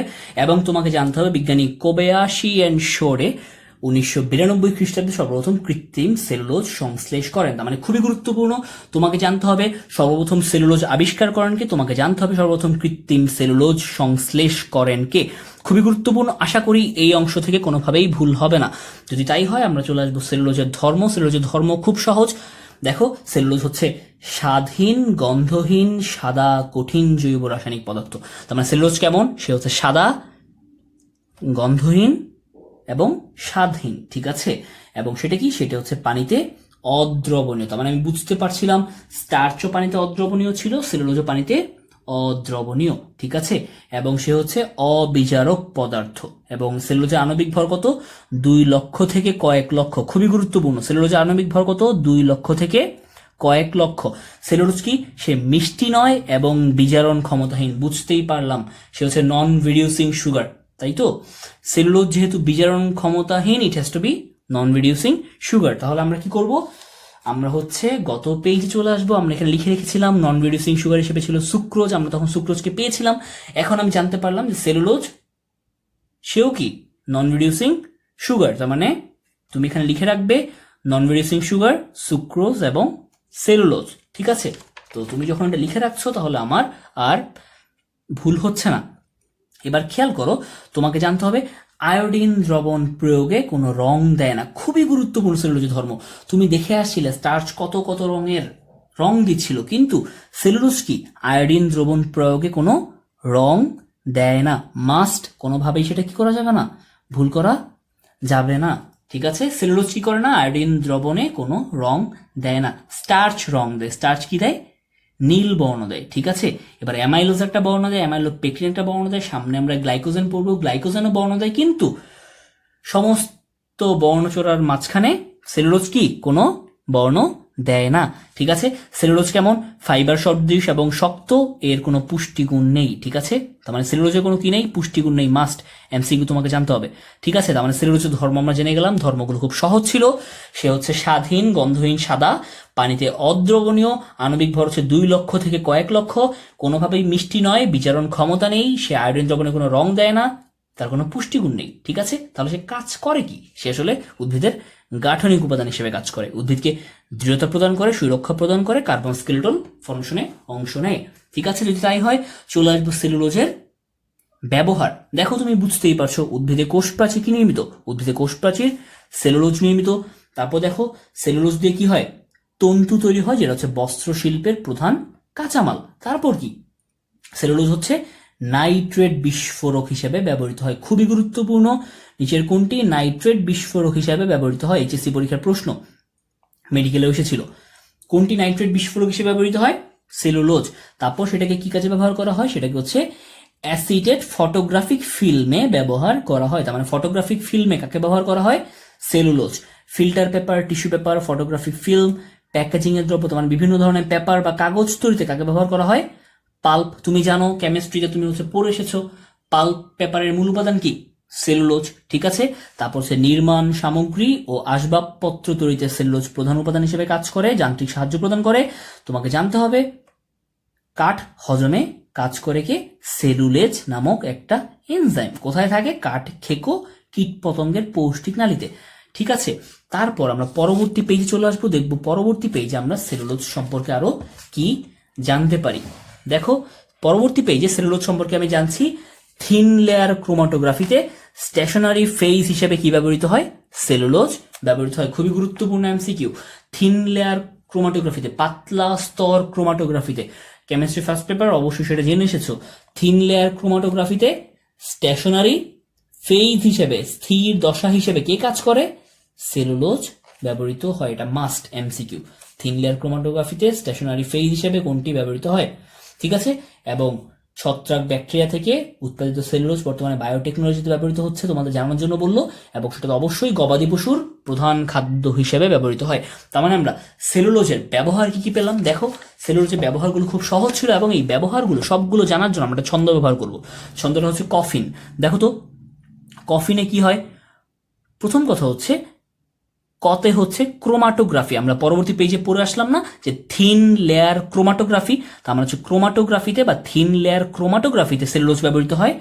আরেক কতে কি? আরেক কত হচ্ছে বিভিন্ন প্রকার কাগজ, তার মানে হচ্ছে ফিল্টার পেপার, টিস্যু পেপার, এই সমস্ত কাগজ তৈরিতে। তার মানে কতে হচ্ছে ক্রোমাটোগ্রাফি অর্থাৎ থিন লেয়ার ক্রোমাটোগ্রাফিতে স্টেশনারি ফেজ হিসেবে, এবং হচ্ছে কাগজ তৈরিতে। ফতে কি? দেখো, ফতে হচ্ছে ফটোগ্রাফিক ফিল্মে, তার মানে অ্যাসিটেট ফটোগ্রাফিক ফিল্মে, অর্থাৎ ফটোগ্রাফিক ফিল্মে কোনটি ব্যবহৃত হয়? সেলুলোজ। ঠিক আছে। এবং নতে কি? নতে হচ্ছে, খেয়াল করো, নতে হচ্ছে নাইট্রেট বিস্ফোরক, তার মানে নাইট্রেট বিস্ফোরক রূপে কোনটি ব্যবহৃত হয়?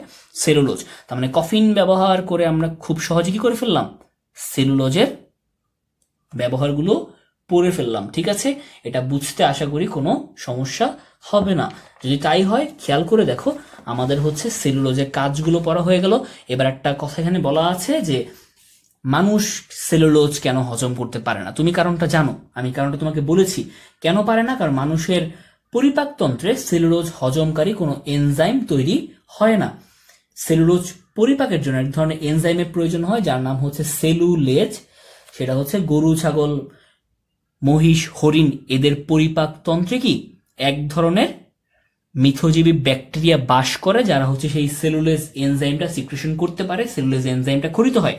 এই কারণে তারা হচ্ছে ঘাস লতা পাতা হজম করতে পারে। কিন্তু মানুষের পরিপাকতন্ত্রে কোনো সেলুলেজ নামক এনজাইম থাকে না, এই কারণে মানুষ কি করতে পারে না? সেলুলোজকে হজম করতে পারে না। মানুষ সেলুলোজকে হজম করতে পারে না, কিন্তু তাও হচ্ছে মানুষের খাদ্য তালিকায় সেলুলোজ জাতীয় বা আঁশ জাতীয় খাদ্য প্রয়োজন। সেই সেলুলোজ বা আঁশ জাতীয় খাদ্যকে আমরা বলি রাফেজ। ঠিক আছে। এই রাফেজের ভূমিকাটা কি? সেটা হচ্ছে কি করে? আমার হচ্ছে কনস্টিপেশন প্রতিরোধ করে। সে হচ্ছে ভিতরে আমার ফিল্ট্রেশনে সহায়তা করে। ঠিক আছে। যত টক্সিক সাবস্টেন্স আছে সেগুলো ফিল্ট্রেশনে সে সহায়তা করে। তার মানে you need to take roughage, you need to take cellulose. ঠিক আছে। যদি তাই হয়, এখান থেকে আর কিছুই নয়, তোমাকে জানতে হবে স্টার্চ এবং সেলুলোজের মধ্যে পার্থক্য।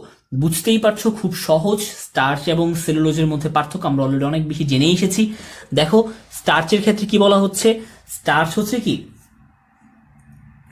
স্টার্চ অণুতে প্রায় 1200 থেকে 6000 গ্লুকোজ একক আলফা গ্লাইকোসাইডিক বন্ড দ্বারা যুক্ত। খুবই গুরুত্বপূর্ণ। মানে স্টার্চ গঠনে কে কে অংশ নিচ্ছে? গ্লুকোজ অংশ নিচ্ছে। কয়টা? 1200 থেকে 6000। এবং তারা কোন বন্ধন দ্বারা যুক্ত? তারা হচ্ছে আলফা গ্লাইকোসাইডিক বন্ধন দ্বারা যুক্ত। ঠিক আছে। এবং সেলুলোজ অণু গঠনে কি হচ্ছে? সেলুলোজ অণু গঠনে 300 থেকে 3000 গ্লুকোজ অণু বিটা গ্লাইকোসাইডিক বন্ধন দ্বারা যুক্ত হচ্ছে। ঠিক আছে। তার মানে তুমি বুঝতেই পারছিলে, তুমি অসংখ্য সেলুলোজ অণু পড়ছিলে যারা হচ্ছে বিটা গ্লাইকোসাইডিক বন্ধন দ্বারা যুক্ত হচ্ছিল। তার মানে তুমি সেই অসংখ্যর সংখ্যা মানটা এখন জানলে। সেটা কত? 300 থেকে 3000। ঠিক আছে। তোমাকে জানতে হবে স্টার্চ যেহেতু আলফা গ্লাইকোসাইডিক বন্ড দ্বারা যুক্ত, তার মানে সে হচ্ছে আলফা ডি গ্লুকোজের পলিমার। এবং সেলুলোজ যেহেতু সে বিটা গ্লাইকোসাইডিক বন্ড দ্বারা যুক্ত, তার মানে সে বিটা ডি গ্লুকোজের পলিমার। তার মানে হচ্ছে বিটা ডি গ্লুকোজ গুলো হচ্ছে বিটা গ্লাইকোসাইডিক বন্ড দ্বারা যুক্ত হচ্ছে সেলুলোজের ক্ষেত্রে, এবং আলফা ডি গ্লুকোজ গুলো হচ্ছে আলফা গ্লাইকোসাইডিক বন্ড দ্বারা যুক্ত হচ্ছে স্টার্চের ক্ষেত্রে। তোমাকে জানতে হবে স্টার্চ অণু কেমন? শাখান্বিত। এবং সেলুলোজ কেমন? অশাখান্বিত। বলতো স্টার্চের কে শাখান্বিত? ওই যে স্টার্চের অ্যামাইলোপেকটিন, সে শাখান্বিত ছিল। এই কারণে অ্যাজ এ হোল আমার স্টার্চ অণু কি? শাখান্বিত গ্লুকোজ পলিমার। এবং সেলুলোজ অণু হচ্ছে অশাখান্বিত বা সরল শিকল পলিমার। ঠিক আছে, এখান থেকে কিন্তু প্রশ্ন আসে, নিচের কোনটি অশাখান্বিত, নিচের কোনটি শাখান্বিত, এখান থেকে প্রশ্ন আসে। স্টার্চ সেলুলোজের মধ্যে পার্থক্য আলোচনা করো, এখান থেকে এটা সিকিউ প্রশ্ন। এমসিকিউ আসে স্টার্চের ক্ষেত্রে সত্য নয় কোনটি, সেলুলোজের ক্ষেত্রে সত্য নয় কোনটি। কিভাবে মনে রাখবো? শাখান্বিত অশাখান্বিত প্যাচ লেগে যায়, ভুল হয়ে যায়।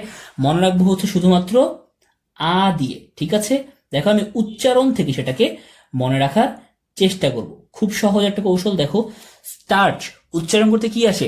আ আসে না? স্টার্চ তার মানে আ।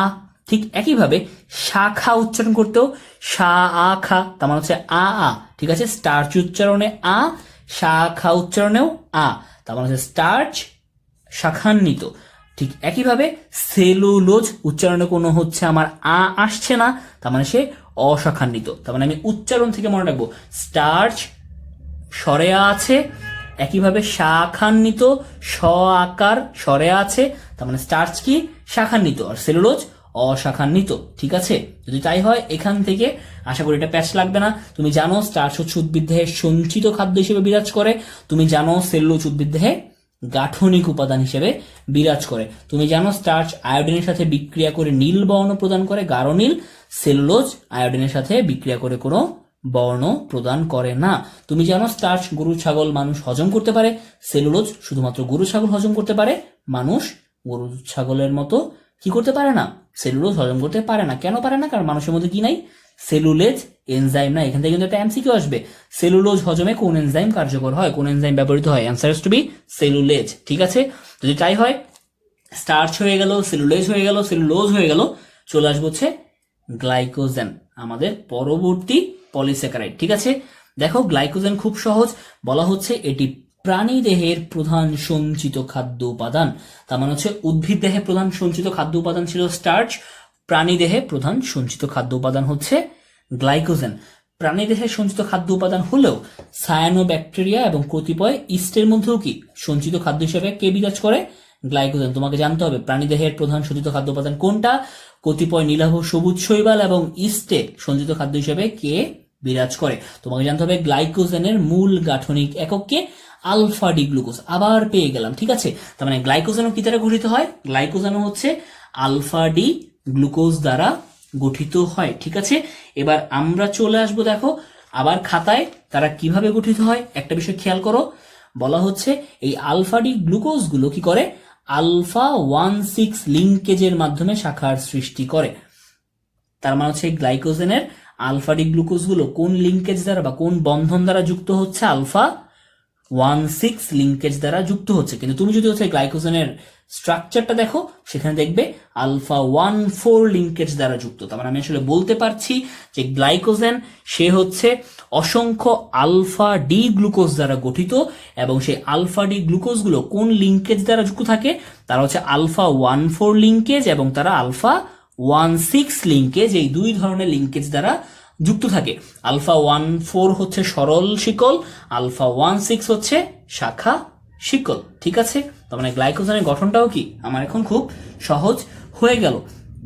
এই কারণে বলা হচ্ছে যে আলফা 1,6 লিঙ্কেজের মাধ্যমে এটা কি করে? শাখার সৃষ্টি করে। তোমাকে জানতে হবে প্রতি শাখায় কয়টা গ্লুকোজ অণু থাকে? 10 থেকে 20টা গ্লুকোজ অণু থাকে, এবং হাইড্রোলাইসিস শেষে গ্লাইকোজেন থেকে তুমি কি পাবা? গ্লাইকোজেন যেহেতু আলফা ডি গ্লুকোজের পলিমার, এই কারণে হচ্ছে এর মনোমার হিসেবে শুধুমাত্র আলফা ডি গ্লুকোজকেই পাওয়া যাবে। জানতে হবে গ্লাইকোজেন আণবিক সংকেত মাস্ট, গ্লাইকোজেন আণবিক সংকেত হচ্ছে C6H10O5N, মাস্ট, কোনোভাবেই ভুল করা যাবে না। গ্লাইকোজেন আণবিক সংকেত কি? C6H10O5N। ঠিক আছে, এবং তোমাকে জানতে হবে গ্লাইকোজেন কোথায় জমা থাকে? প্রাণীদেহে যকৃতে অর্থাৎ লিভারে এবং মাংস পেশিতে বেশি করে কি গ্লাইকোজেন জমা থাকে, যা পরবর্তীতে কি আমার মাসলকে গ্লুকোজ প্রোভাইড করে প্রয়োজনের সময়। ঠিক আছে, তোমাকে জানতে হবে এ কারণে গ্লাইকোজেনকে কি বলা হয়? প্রাণীজ স্টার্চ। গ্লাইকোজেন যেহেতু সঞ্চিত পদার্থ এবং প্রাণীতে সঞ্চিত পদার্থ, এ কারণে গ্লাইকোজেনকে বলা হয় প্রাণীজ স্টার্চ। খুবই গুরুত্বপূর্ণ, নিচের কোনটি প্রাণীজ স্টার্চ হিসেবে পরিচিত? Answer to be glycogen. ঠিক আছে, তোমাকে জানতে হবে সর্বপ্রথম গ্লাইকোজেন আবিষ্কার করেন কে? ফরাসি শারীরতত্ত্ববিদ ক্লড বার্নার্ড 1857 খ্রিস্টাব্দে কি করেন? গ্লাইকোজেন আবিষ্কার করেন। আবার গুরুত্বপূর্ণ এমসিকিউ, গ্লাইকোজেন আবিষ্কার করেন কে? ফরাসি শারীরতত্ত্ববিদ ক্লড বার্নার্ড গ্লাইকোজেন আবিষ্কার করেন। ঠিক আছে, যদি তাই হয় আমরা তো এটা জেনেই গেলাম গ্লাইকোজেনের গঠন। এবার আমরা চলে আসবো হচ্ছে গ্লাইকোজেনের ধর্ম।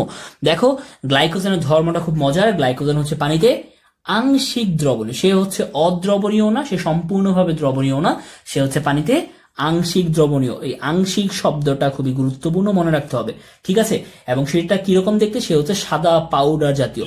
তুমি খেয়াল করছো যে পলিস্যাকারাইড গুলো বেশিরভাগই কি সাদা, অদানাদার, রাইট, তারা হচ্ছে পাউডার জাতীয়। এবং আয়োডিন দ্রবণ প্রয়োগে সে কোন বর্ণ ধারণ করে, এই যে আবার আয়োডিনের প্রভাবে বর্ণ দেখতে পাচ্ছি। আয়োডিন দ্রবণ প্রয়োগে সে হচ্ছে লালচে বেগুনি বর্ণ ধারণ করে।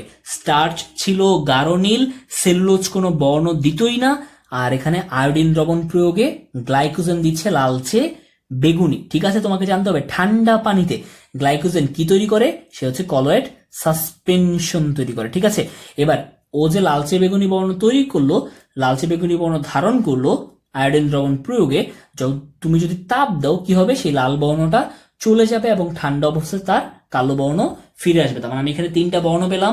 আমি পেলাম হচ্ছে গ্লাইকোজেনের মধ্যে আয়োডিন দ্রবণ প্রয়োগে সেটা লালচে বেগুনি বর্ণ ধারণ করে, সেই দ্রবণকে তাপ দিলে লাল বর্ণ চলে যায়, সেটাকে ঠান্ডা করলে কালো বর্ণ ধারণ করে, ঠিক আছে। তোমাকে জানতে হবে এই গ্লাইকোজেন আংশিক আর্দ্র বিশ্লেষিত হয়ে কি তৈরি করে, ম্যালটোজ, আর পূর্ণ আর্দ্র বিশ্লেষিত হয়ে কি তৈরি করে, আলফা ডি গ্লুকোজ। মাস্ট, কোনোভাবেই ভুল করা যাবে না, ঠিক আছে।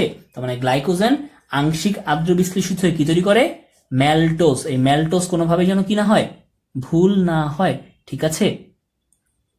এবার এখান থেকে আর কিছুই নয়, তোমাকে জানতে হবে যকৃতে যে গ্লাইকোজেন সঞ্চিত থাকে তার কাজ কি থাকে। এই যকৃতের গ্লাইকোজেন সেটা হচ্ছে পরবর্তীতে ভেঙে গ্লুকোজে পরিণত হয় এবং পরবর্তীতে সেটা কি রক্তে প্রবাহিত হয়ে রক্তের গ্লুকোজের স্বাভাবিক মাত্রাকে নিয়ন্ত্রণ করে। তার মানে হচ্ছে আমার যকৃতে সঞ্চিত গ্লাইকোজেন ভেঙে গ্লুকোজে পরিণত হয় যখন হচ্ছে আমার রক্তে গ্লুকোজের ঘাটতি দেয়, তখন হচ্ছে সেটা কি করে, রক্তে গ্লুকোজের স্বাভাবিক মাত্রাকে নিয়ন্ত্রণ করে, ঠিক আছে। যখন হচ্ছে হাইপোগ্লাইসেমিয়া হয় তখন সেটা গ্লুকোজ কনসেন্ট্রেশনকে মেনটেন করতে সাহায্য করে। আচ্ছা, হাইপোগ্লাইসেমিয়া যদি জিজ্ঞেস করো, হাইপোগ্লাইসেমিয়া হচ্ছে যখন স্বাভাবিক স্ট্যান্ডার্ড ভ্যালু চেয়ে গ্লুকোজটা রক্তে কমে যায়, আর যখন স্বাভাবিক ভ্যালু চেয়ে রক্তে গ্লুকোজ বেড়ে যায় সেটাকে বলা হয় হাইপারগ্লাইসেমিয়া, ঠিক আছে। এটা মেডিকেল টার্মিনোলজি, এখানে হচ্ছে তোমরা জেনে রাখো, কাজে লাগবে, ঠিক আছে। এখান থেকে আর কিছুই না, গ্লাইকোজেনের ব্যবহার দেখো। পেশিতে সঞ্চিত গ্লাইকোজেন সে কি করে, সে হচ্ছে পেশির কাজে শক্তি যোগায়, বুঝতেই পারছি। যকৃতের গ্লাইকোজেন সে কি করে, ভেঙে গ্লুকোজে পরিণত হয় এবং সেটা কি করে পরবর্তীতে রক্তে গ্লুকোজের স্বাভাবিক মাত্রাকে নিয়ন্ত্রণ করে। তার মানে তুমি হচ্ছে খুব সহজে কি করে ফেললে, তুমি গ্লাইকোজেনের ব্যবহারটা শিখে ফেললে। এবার গ্লাইকোজেন যেন কি হিসেবে বিরাজ করে, সে হচ্ছে সঞ্চিত খাদ্য হিসেবে বিরাজ করে এবং এই কারণে তাকে কি বলা হয়, তাকে বলা হয় হচ্ছে প্রাণীজ স্টার্চ, ঠিক আছে। যদি তাই হয়, এখান থেকে আর কিছুই নয়। এবার দেখো একটা চমৎকার বিষয় হয়ে গেল, সেই বিষয়টা হচ্ছে আমরা কার্বোহাইড্রেটের সবগুলো প্রকার প্রায় পড়ে ফেললাম। আমরা হচ্ছে রাসায়নিক গঠন অণুর ভিত্তিতে কার্বোহাইড্রেটের যে প্রকার ছিল সেই প্রকারটা হচ্ছে আমরা জেনে ফেললাম। মনোস্যাকারাইড গুলো পড়ে ফেললাম, ডাইস্যাকারাইড পড়ে ফেললাম, অলিগো এবং পলিস্যাকারাইডও পড়ে ফেললাম। এই পলিস্যাকারাইডের উদাহরণ ছিল স্টার্চ, সেলুলোজ, হেমিসেলুলোজ, পেকটিন এবং গ্লাইকোজেন, রাইট। সবগুলো সম্পর্কে আমরা বিস্তার জেনে ফেললাম। একটা এমসিকিউ তোমাদের জিজ্ঞেস করি, বলো তো এর মধ্যে গাঠনিক পলিস্যাকারাইড এবং সঞ্চয়ী পলিস্যাকারাইড কারা? গাঠনিক পলিস্যাকারাইড গঠনে অংশ নিত হচ্ছে সেলুলোজ, হেমিসেলুলোজ, পেকটিন, এবং সঞ্চয়ী পলিস্যাকারাইড হিসেবে কাজ করে স্টার্চ এবং গ্লাইকোজেন। স্টার্চ হচ্ছে উদ্ভিদ দেহে, গ্লাইকোজেন প্রাণী দেহে, ঠিক আছে। তার মানে আমরা স্বাদের ভিত্তিতে পড়ে ফেলেছি, আমরা রাসায়নিক গঠনের ভিত্তিতে পড়ে ফেলেছি। এবার সর্বশেষ আমরা হচ্ছে বিজারণ ক্ষমতার ভিত্তিতে পড়বো। আমরা যেটা অলরেডি জানি, বিজারণ ক্ষমতার ভিত্তিতে রিডিউসিং সুগার এবং নন রিডিউসিং সুগার। এবার খেয়াল করো, ঠিক এই কথাটাই বলছে, বিজারণ ক্ষমতার ভিত্তিতে কার্বোহাইড্রেট কয় প্রকার? কার্বোহাইড্রেট দুই প্রকার, একটা হচ্ছে রিডিউসিং সুগার বা বিজারক শর্করা, একটা হচ্ছে নন রিডিউসিং সুগার বা অবিজারক শর্করা। তাহলে বিজারক শর্করা বা রিডিউসিং সুগার তুমি কাদেরকে বলবে? যে সমস্ত কার্বোহাইড্রেটে কি থাকবে, একটা মুক্ত অ্যালডিহাইড গ্রুপ থাকবে অথবা একটা মুক্ত কিটোন গ্রুপ থাকবে, যারা কি করবে ক্ষারীয় আয়নকে বিজারিত করতে পারবে, তাদেরকে আমি বলবো রিডিউসিং সুগার বা বিজারক শর্করা। তার মানে যাদের মধ্যে কি থাকবে, একটা মুক্ত অ্যালডিহাইড বা কিটোন গ্রুপ থাকবে। উদাহরণ কি? Glucose, fructose, mannose. তোমাকে এখান থেকে মাস্ট এমসিকিউ জানতে হবে, নিচের কোনটি রিডিউসিং সুগার, নিচের কোনটি নন রিডিউসিং সুগার, নিচের কোনটি আংশিক রিডিউসিং সুগার। এগুলো কিন্তু আমরা বইয়ের মধ্যে কি করেছি, লিখে রেখেছি, যেন হচ্ছে আমাদের কোনো প্যাচ না লাগে, ঠিক আছে। তার মানে হচ্ছে রিডিউসিং সুগার কোনটা জানলাম, গ্লুকোজ, ফ্রুক্টোজ, ম্যানোজ, ঠিক আছে। যেহেতু রিডিউসিং সুগার, এরা কি করে, বেনেডিক্ট দ্রবণ এবং ফেইলিং দ্রবণ দ্বারা বিজারিত হয়। এবার আমি চলে আসবো নন রিডিউসিং সুগার বা অবিজারক শর্করা। বুঝতেই পারো ওদের মুক্ত অ্যালডিহাইড গ্রুপ থাকে না, মুক্ত কিটোন গ্রুপ থাকে না।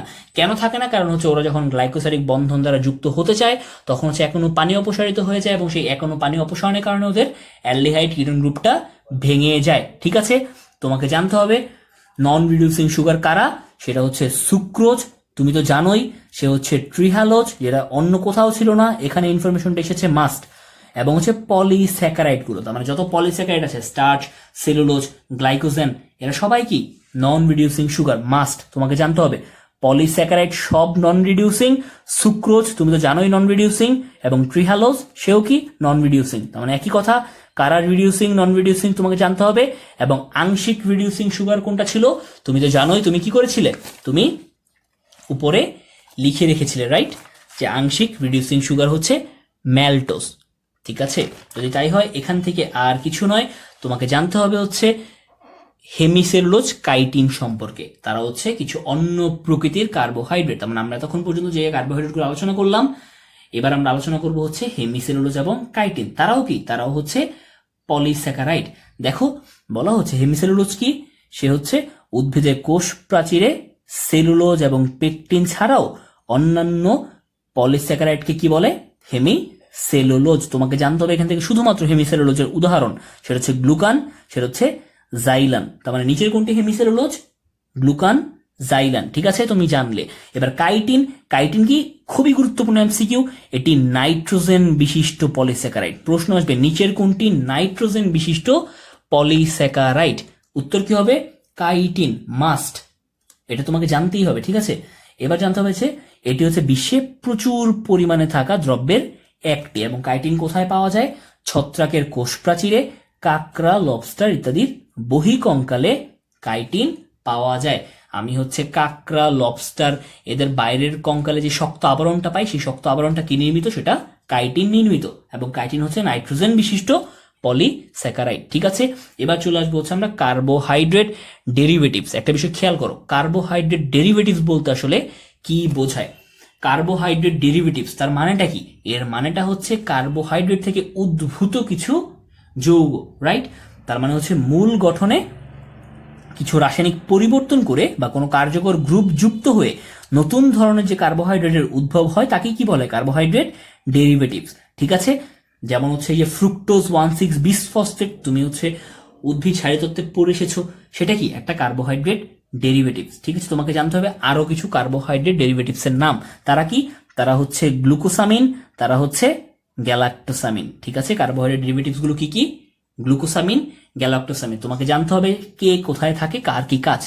ভর্তি পরীক্ষার প্রশ্ন এসেছিল তরুণাস্থির প্রধান দ্রব্য কোনটা, গ্যালাক্টোসামিন, ঠিক আছে, তোমাকে জানতে হবে। এবং গ্লুকোসামিন কি করে, গ্লুকোসামিন হচ্ছে পলিমার হয়ে তৈরি করে কাইটিন, তার মানে কাইটিন গঠনে অংশ নেয় কে, গ্লুকোসামিন। এবং তরুণাস্থির প্রধান দ্রব্য কোনটা, গ্যালাক্টোসামিন, ঠিক আছে। এবং তুমি তো জানোই কাইটিন কি করে, পতঙ্গ, কাঁকড়া, লবস্টার এবং ছত্রাকের কোষ প্রাচীরের গাঠনিক পলিস্যাকারাইড। তোমাকে কিন্তু জানতে হবে ছত্রাকের কোষ প্রাচীর কি নির্মিত, কাইটিন নির্মিত, এবং কাইটিন তো পৃথিবীতে প্রচুর পরিমাণে থাকে, ঠিক আছে। যদি তাই হয় আমরা কার্বোহাইড্রেট সম্পর্কে বিস্তারিত সবটা জেনে গেলাম। জীবদেহে কার্বোহাইড্রেটের ভূমিকা, তুমি কার্বোহাইড্রেট সম্পর্কে এত বিস্তারিত জেনেছো যে তোমার এখন আর ভূমিকা আসলে কিছু মনেই হবে না। ভূমিকা থেকে আমাদের হচ্ছে সিকিউ আসে অথবা এমসিকিউ আসে, জীবদেহে কার্বোহাইড্রেটের ভূমিকা নয় কোনটি, কিন্তু আশা করি ভূমিকা আলোচনা করতে তোমাদের খুব বেশি সমস্যা হবে না।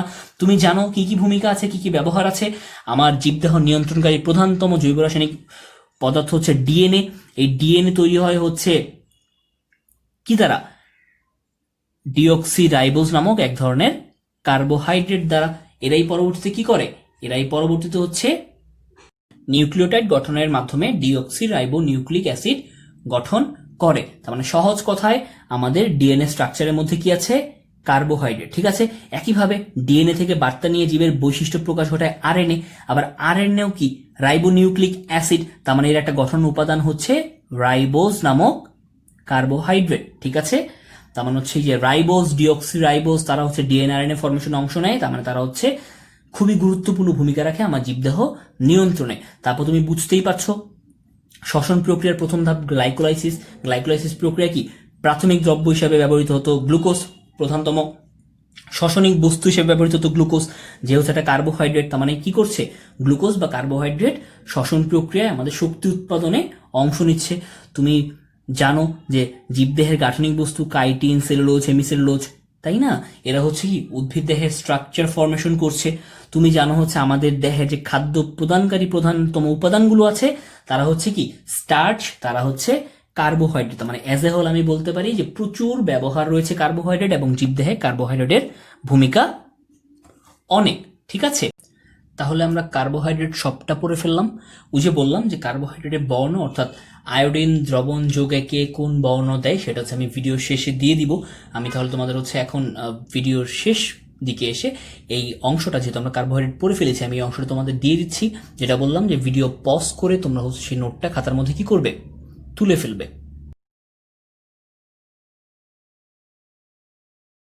যদি তাই হয় আমরা তাহলে চলে আসবো পরবর্তী পেজে। আমরা শুরু করব অ্যামাইনো অ্যাসিড থেকে। ঠিক আছে, তাহলে দেখো এই অ্যামাইনো অ্যাসিডের মধ্যে টপিকটা ছোট কিন্তু প্রচুর পরিমাণ এমসিকিউ আছে, সুতরাং তোমাকে খুব মনোযোগ দিয়ে এই অংশটা পড়তে হবে। তোমাকে জানতে হবে সর্বপ্রথম এই যে অ্যামাইনো অ্যাসিড, যে হচ্ছে এক ধরনের জৈব অণু, সে কি করে? সে হচ্ছে প্রোটিনের গাঠনিক উপাদান হিসেবে কাজ করে। এখান থেকে প্রশ্ন আসবে, প্রোটিনের গাঠনিক উপাদান হিসেবে কাজ করে কোনটি? Answer has to be amino acid. তোমাকে জানতে হবে অ্যামাইনো অ্যাসিড আবিষ্কার করেন কে? নোবেল পুরস্কার বিজয়ী বিজ্ঞানী ইমিল ফিশার এবং হচ্ছে ফ্রান্স হোমমেইস্টার 1902 খ্রিস্টাব্দে প্রোটিন অণুর গাঠনিক একক হিসেবে অ্যামাইনো অ্যাসিড আবিষ্কার করেন। মাস্ট দুইটা বিজ্ঞানীর নাম তোমাকে জানতেই হবে, ইমিল ফিশার এবং হচ্ছে ফ্রান্স হোফমেইস্টার। ওরা হচ্ছে 1902 খ্রিস্টাব্দে প্রোটিন অণুর গাঠনিক একক, তার মানে অ্যামাইনো অ্যাসিড মিলে আসলে কি করে? প্রোটিন গঠন করে। যদি প্রোটিন পলিমার হয়, অ্যামাইনো অ্যাসিড হচ্ছে তার মনোমার। ঠিক আছে, তোমাকে জানতে হবে এবার অ্যামাইনো অ্যাসিড কি জিনিস। বুঝতেই পারছো, সে হচ্ছে এক ধরনের জৈব acid, but say amino acid, তার মানে তার মধ্যে একটা অ্যামাইনো গ্রুপ যুক্ত আছে, অ্যামিনো গ্রুপ যুক্ত আছে। তার মানে হচ্ছে কোনো জৈব অ্যাসিডের এক বা একাধিক হাইড্রোজেন পরমাণু যদি অ্যামিনো গ্রুপ বা NH2 গ্রুপ দ্বারা প্রতিস্থাপিত হয়, পরে যে নতুন জৈব অ্যাসিড উৎপন্ন হয় সেটাকেই বলা হয় অ্যামাইনো অ্যাসিড। ঠিক আছে, তোমাকে জানতে হবে প্রত্যেকটা অ্যামাইনো অ্যাসিডে কমপক্ষে কি থাকবে। বুঝতেই পারছো, যেহেতু সে অ্যামাইনো অ্যাসিড, তার মানে তার মধ্যে অবশ্যই একটা অ্যামিনো বা অ্যামাইনো গ্রুপ থাকবে, এবং তার মধ্যে একটা জৈব অ্যাসিডের গ্রুপ অর্থাৎ কার্বক্সিল গ্রুপ থাকবে, একটা কার্বক্সিলিক অ্যাসিডের গ্রুপ থাকবে। তার মানে প্রত্যেকটা অ্যামাইনো অ্যাসিডে একটা অ্যামিনো গ্রুপ থাকবে বা অ্যামাইনো গ্রুপ থাকবে, একটা কার্বক্সিল গ্রুপ বা একটা কার্বক্সিলিক অ্যাসিড গ্রুপ থাকবে। ঠিক আছে, তোমাকে জানতে হবে যে উদ্ভিদ দেহে বিভিন্ন প্রকার অ্যামাইনো অ্যাসিড আছে, কিন্তু এদের মধ্যে মাত্র 20 প্রকার অ্যামাইনো অ্যাসিড কি করতে পারে? বিভিন্নভাবে সজ্জিত হয়ে প্রোটিন ফর্মেশন করতে পারে। তার মানে বিভিন্ন প্রকার অ্যামাইনো অ্যাসিডের মধ্যে মাত্র 20টা অ্যামাইনো অ্যাসিড কি করতে পারে? প্রোটিন ফর্ম করতে পারে। ঠিক আছে, তোমাকে জানতে হবে অ্যামাইনো অ্যাসিডের সাধারণ গঠন। খুবই গুরুত্বপূর্ণ, এটা হচ্ছে এমসিকিউ এর জন্য খুবই জনপ্রিয় একটা পয়েন্ট। এখান থেকে প্রশ্নটা কিভাবে আসে? এখান থেকে প্রশ্ন আসে অ্যামাইনো অ্যাসিডের সাধারণ গঠন কোনটি। দেখো তুমি বুঝতেই পারছো, অ্যামাইনো অ্যাসিডে কি হবে? একটা কার্বক্সিলিক অ্যাসিড মূলক থাকবে এবং একটা কি থাকবে? অ্যামিনো গ্রুপ থাকবে। ঠিক আছে, এবং এছাড়া কার্বনের অবশিষ্ট দুইটা হাত কি দ্বারা পূর্ণ হবে? হাইড্রোজেন এবং অ্যালকাইল মূলক দ্বারা। এই যে অ্যালকাইল মূলক দ্বারা বলছি, সেটা বেসিক্যালি অ্যালকাইল মূলক হয় বা সেটা কখনো শুধুমাত্র হাইড্রোজেন হয়। তার মানে সেটা কার্বন ঘটিত যৌগও হতে পারে, সেটা শুধুমাত্র হাইড্রোজেনও থাকে। ঠিক আছে, এবার তোমাকে একটা জিনিস জানতে হবে, সেটা হচ্ছে আলফা কার্বন কি। তোমাকে জানতে হবে আলফা অ্যামাইনো অ্যাসিড কি। ঠিক আছে, খুবই গুরুত্বপূর্ণ কথা। দেখো খুব সহজ কথা, অ্যামাইনো অ্যাসিডের এই যে কার্বক্সিলিক অ্যাসিড গ্রুপ, অর্থাৎ এই যে কার্বক্সিল গ্রুপ, এই কার্বক্সিল গ্রুপটা যেই কার্বনের সবচেয়ে নিকটবর্তী, যেই কার্বনের সাথে সংযুক্ত বা সবচেয়ে কাছে থাকে, সেই কার্বনটাকে বলা হয় আলফা কার্বন। ঠিক আছে, এবং কার্বক্সিল গ্রুপটা যদি সেই আলফা কার্বনের সাথে যুক্ত থাকে, তবে আমি যে অ্যাসিডটা পাবো সেটাকে আমি বলবো আলফা অ্যামাইনো অ্যাসিড। কথা বুঝতে পেরেছি? তার মানে কি কথা বললাম? বললাম হচ্ছে যে অ্যামিনো অ্যাসিডের কার্বক্সিল গ্রুপটা যদি এর নিকটবর্তী কার্বন পরমাণুটার সাথে থাকে, তাহলে সেটাকে আমি বলছি আলফা অ্যামাইনো অ্যাসিড, এবং সেই নিকটবর্তী কার্বন পরমাণুটাকে আমি বলছি আলফা কার্বন। ঠিক আছে, তার মানে কার্বক্সিল গ্রুপ যেই কার্বনের সাথে থাকবে সেটা হচ্ছে আলফা কার্বন, এবং যেহেতু আলফা কার্বনের সাথে কার্বক্সিল গ্রুপটা যুক্ত, এই কারণে আমি অ্যাজ এ হোল সেই অ্যাসিডটাকে বলছি আলফা অ্যামাইনো অ্যাসিড। ঠিক আছে, যদি তাই হয় এবার আমরা চলে আসবো হচ্ছে অ্যামাইনো অ্যাসিডের রাসায়নিক গঠন। তুমি তো বুঝতেই পারছো একটা অ্যামাইনো অ্যাসিডের সম্পূর্ণ রাসায়নিক সংকেত তাহলে কি হবে। দেখো CH, তারপর কি NH2 এবং COOH, রাইট? তার মানে আমি আগে যদি সেই অ্যালকাইল মূলক আর কে ধরি, তার মানে RCH NH2 COOH। দেখো একটা অ্যামাইনো অ্যাসিডের সাধারণ রাসায়নিক সংকেত হচ্ছে ঠিক তাই বললাম, RCH NH2 COOH। তার মানে এই গঠন থেকে তুমি কোনোভাবেই সাধারণ সংকেত ভুল করবে না। এটা কিন্তু হচ্ছে এইচএসসির ক এবং মেডিকেল অ্যাডমিশন টেস্টের অত্যন্ত জনপ্রিয় এমসিকিউ।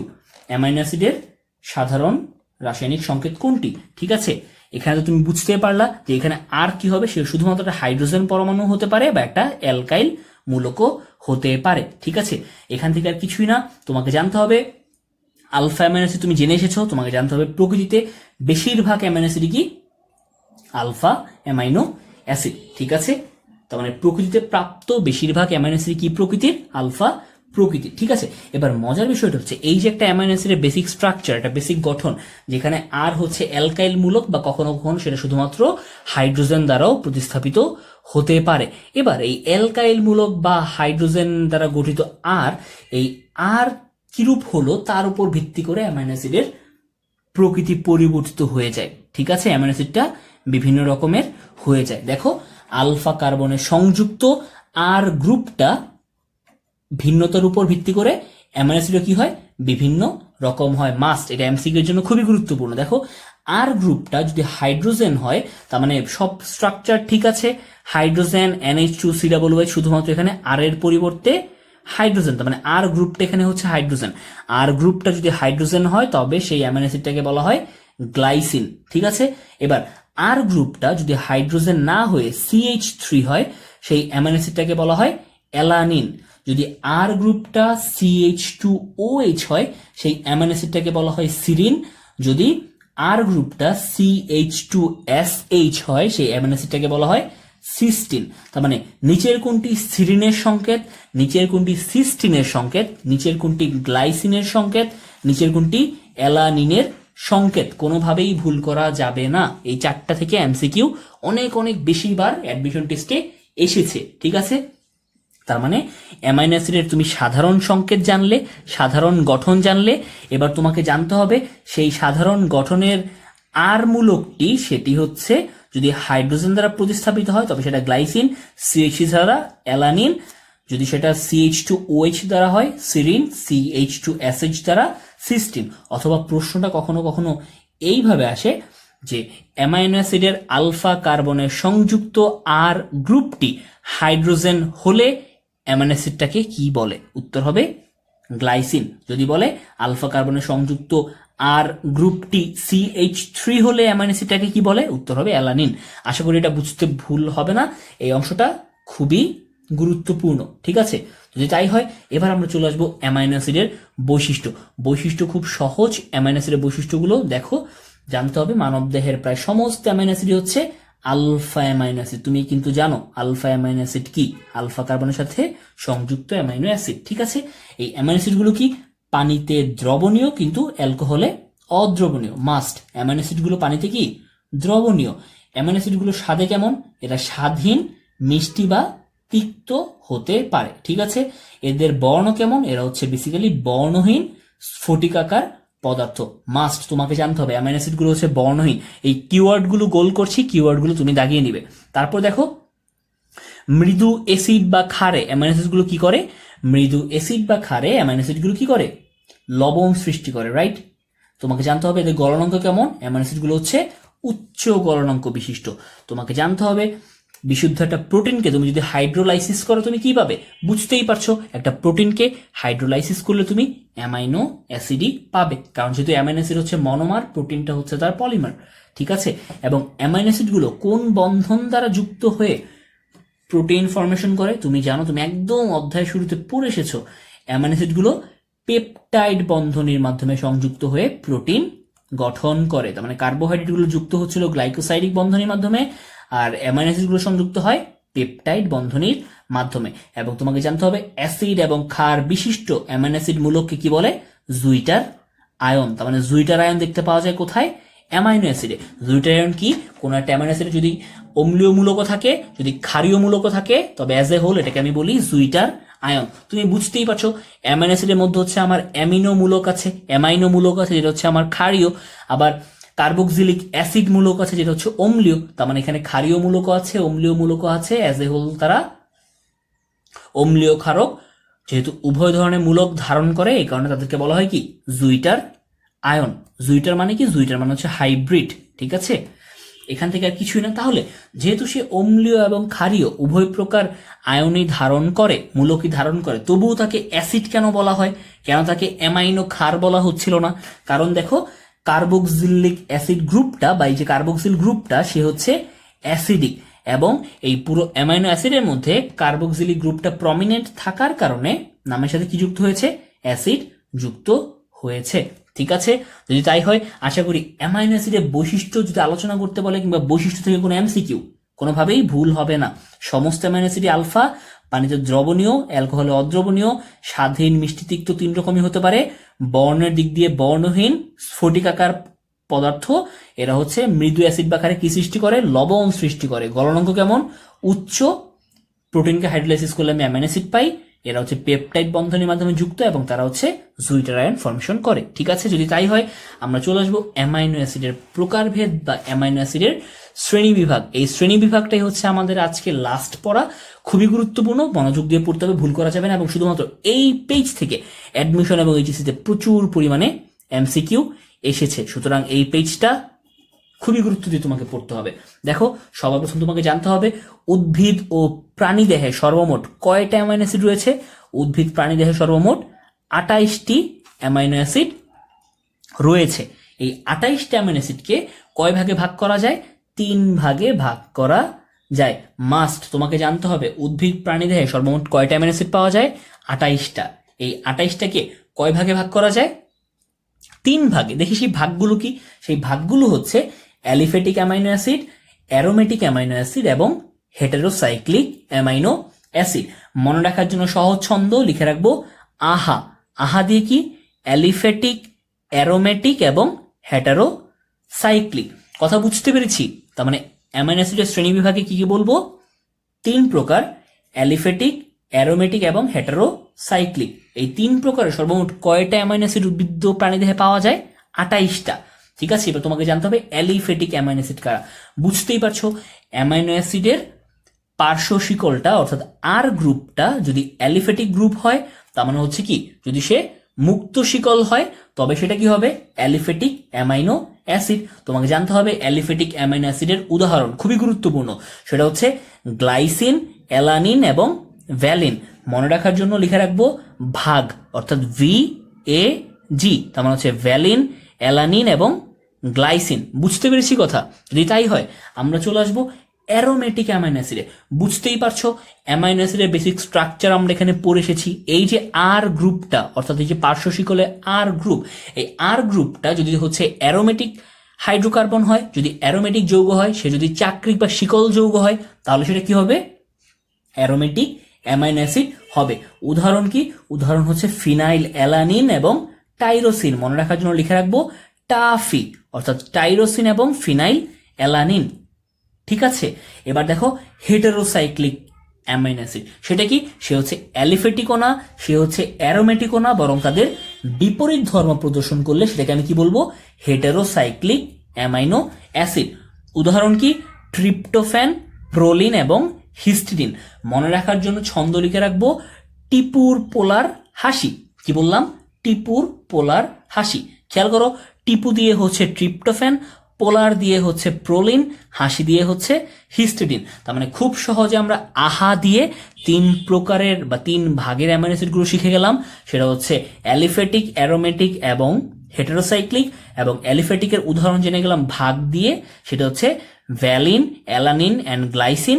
অ্যারোমেটিকের উদাহরণ জেনে গেলাম টাফি দিয়ে, অর্থাৎ টাইরোসিন এবং ফিনাইল অ্যালানিন। এবং হেটেরোসাইক্লিক অ্যামাইনো অ্যাসিডের উদাহরণগুলো জেনে গেলাম আমরা টিপুর পোলার হাসি দিয়ে, অর্থাৎ ট্রিপ্টোফ্যান, প্রোলিন এবং হিস্টিডিন। এখান থেকে এইচএসসি এবং অ্যাডমিশন টেস্টের অত্যন্ত গুরুত্বপূর্ণ কি আসে, এমসিকিউ গুলো আসে। সুতরাং ছন্দের মাধ্যমে শিখে ফেললাম, আশা করি এখানে কোনো ভুল হবে না।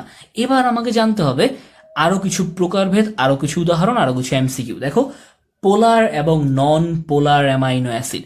খেয়াল করো, এখানে যে 28টা অ্যামাইনো অ্যাসিড, এই 28টা অ্যামাইনো অ্যাসিডকে এবার পোলারিটি এবং নন পোলারিটির উপর বেসিস করে ভাগ করা হয়েছে। ঠিক আছে, দেখো এই 28টা অ্যামাইনো অ্যাসিডের মধ্যে কি হচ্ছে, নন পোলার অ্যামাইনো অ্যাসিড কয়টা, নন পোলার অ্যামাইনো অ্যাসিড হচ্ছে 10টা। ঠিক আছে, নন পোলার কয়টা, 10টা। এবার 10টা হচ্ছে নন পোলার, তার মানে এবার দেখো তো বাকিরা কি, বাকিরা হচ্ছে পোলার অ্যামাইনো অ্যাসিড। এবার দেখি সেই পোলার অ্যামাইনো অ্যাসিড গুলো সেটা কি আনচার্জ, সেটা কি নেগেটিভলি চার্জ নাকি সেটা পজিটিভলি চার্জ। এখান থেকে কিন্তু প্রশ্ন আসবে, নিচের কোনটি পোলার আনচার্জড অ্যামাইনো অ্যাসিড, নিচের কোনটি পোলার নেগেটিভলি চার্জড অ্যামাইনো অ্যাসিড, নিচের কোনটি পোলার পজিটিভলি চার্জড অ্যামাইনো অ্যাসিড, অথবা বলবে নিচের কোনটি পোলার ধনাত্মক চার্জ বিশিষ্ট অ্যামাইনো অ্যাসিড, নিচের কোনটি পোলার ঋণাত্মক চার্জ বিশিষ্ট অ্যামাইনো অ্যাসিড, নিচের কোনটি পোলার নিরপেক্ষ চার্জ বিশিষ্ট অ্যামাইনো অ্যাসিড। ঠিক আছে, তার মানে তোমাকে জানতে হবে সংখ্যা, জানতে হবে উদাহরণ। দেখো খুবই গুরুত্বপূর্ণ, নন পোলারের সংখ্যা কয়টা, 10টা জানলাম। পোলার আনচার্জড, কোনো চার্জ নেই, নিরপেক্ষ অ্যামাইনো অ্যাসিডের সংখ্যা কয়টা, 5টা।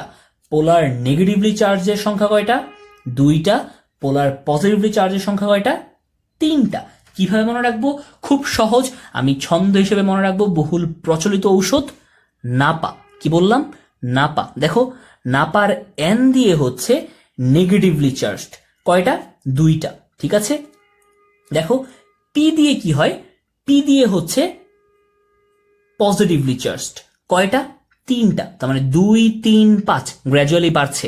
Negatively charged, N for negative 2টা, পি ফর পজিটিভ কয়টা, 3টা।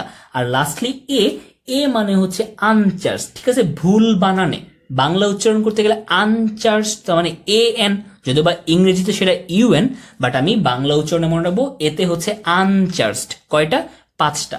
তার মানে আমি খুব সহজ, পোলার নেগেটিভলি চার্জ 2টা, পোলার পজিটিভলি চার্জ 3টা, পোলার আনচার্জড কয়টা, 5টা। ঠিক আছে, যখন সংখ্যা জেনে গেলাম, জানতে হবে এদের উদাহরণ। দেখো খুব সহজ, নন পোলার কি কি আছে, অ্যালানিন এবং ভ্যালিন। ঠিক আছে, অ্যালানিন এবং কি, ভ্যালিন। তার মানে ওই যে আমরা যে ভাগ বলছিলাম ভি এ, ওই সেই ভ্যালিন এবং সেই অ্যালানিন হচ্ছে আমার নন পোলার।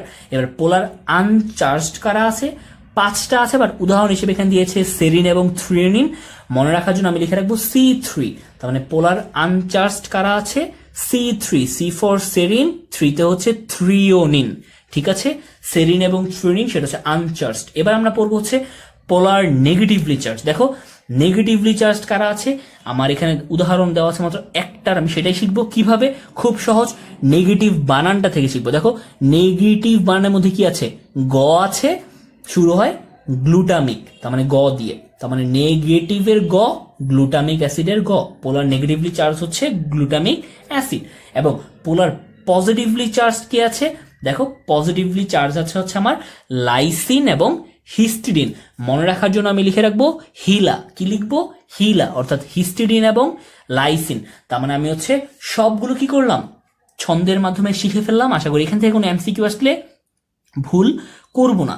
এবার একটা বিষয় খেয়াল করো, তুমি তো জানলে সর্বমোট অ্যামাইনো অ্যাসিডের সংখ্যা হচ্ছে 28টা, কিন্তু তুমি এখানে যোগ করে দেখছো আছে হচ্ছে 10 5 15 16 17 18 19 20, মাত্র 20টার উদাহরণ বা 20টার কথা বলা আছে। কেন, কারণ হচ্ছে সাধারণত 20টা অ্যামাইনো অ্যাসিড বিভিন্নভাবে কি করে, প্রোটিন গঠনে অংশগ্রহণ করে। এটা কিন্তু খুবই গুরুত্বপূর্ণ।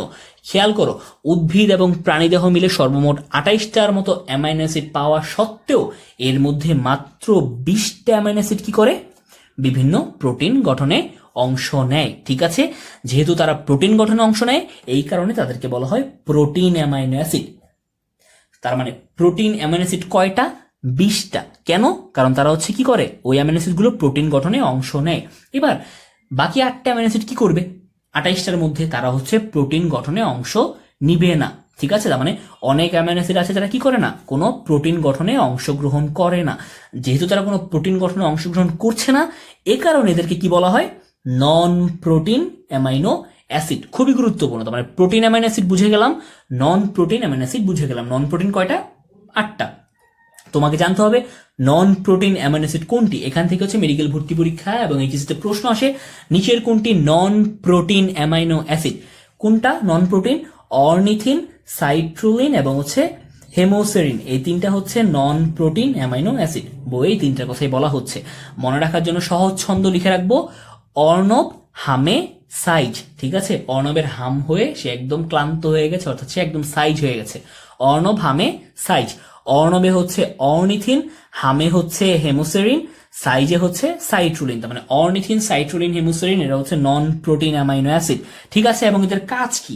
এরা যেহেতু নন প্রোটিন, তার মানে প্রোটিন ফাংশন করছে না, প্রোটিন ফর্মেশন করছে না, তার মানে ওদের স্পেসিফিক ভিন্ন কাজ থাকবে। দেখো কাজটা কি? এদের কিছু ইউরিয়া সংশ্লেষে বিশেষ ভূমিকা পালন করে। তার মানে ইউরিয়া সংশ্লেষণে ভূমিকা পালন করে কে? অর্নিথিন। এই কারণে হচ্ছে ইউরিয়া ফর্মেশনের যে সাইকেল তাকে বলা হয় অর্নিথিন চক্র। আমার যকৃত বা আমার লিভারে অর্নিথিন চক্রের মাধ্যমে কি হয়? ইউরিয়া ফর্মেশন হয়। ঠিক আছে, আমার ওয়েস্ট প্রোডাক্টগুলো সেগুলো হচ্ছে ইউরিয়াতে কনভার্টেড হয়। ঠিক আছে, এখান থেকে আর কিছুই না। এবং দেখো আবার কিছু কিছু যেমন হেমোসেরিন, এটা কি করে?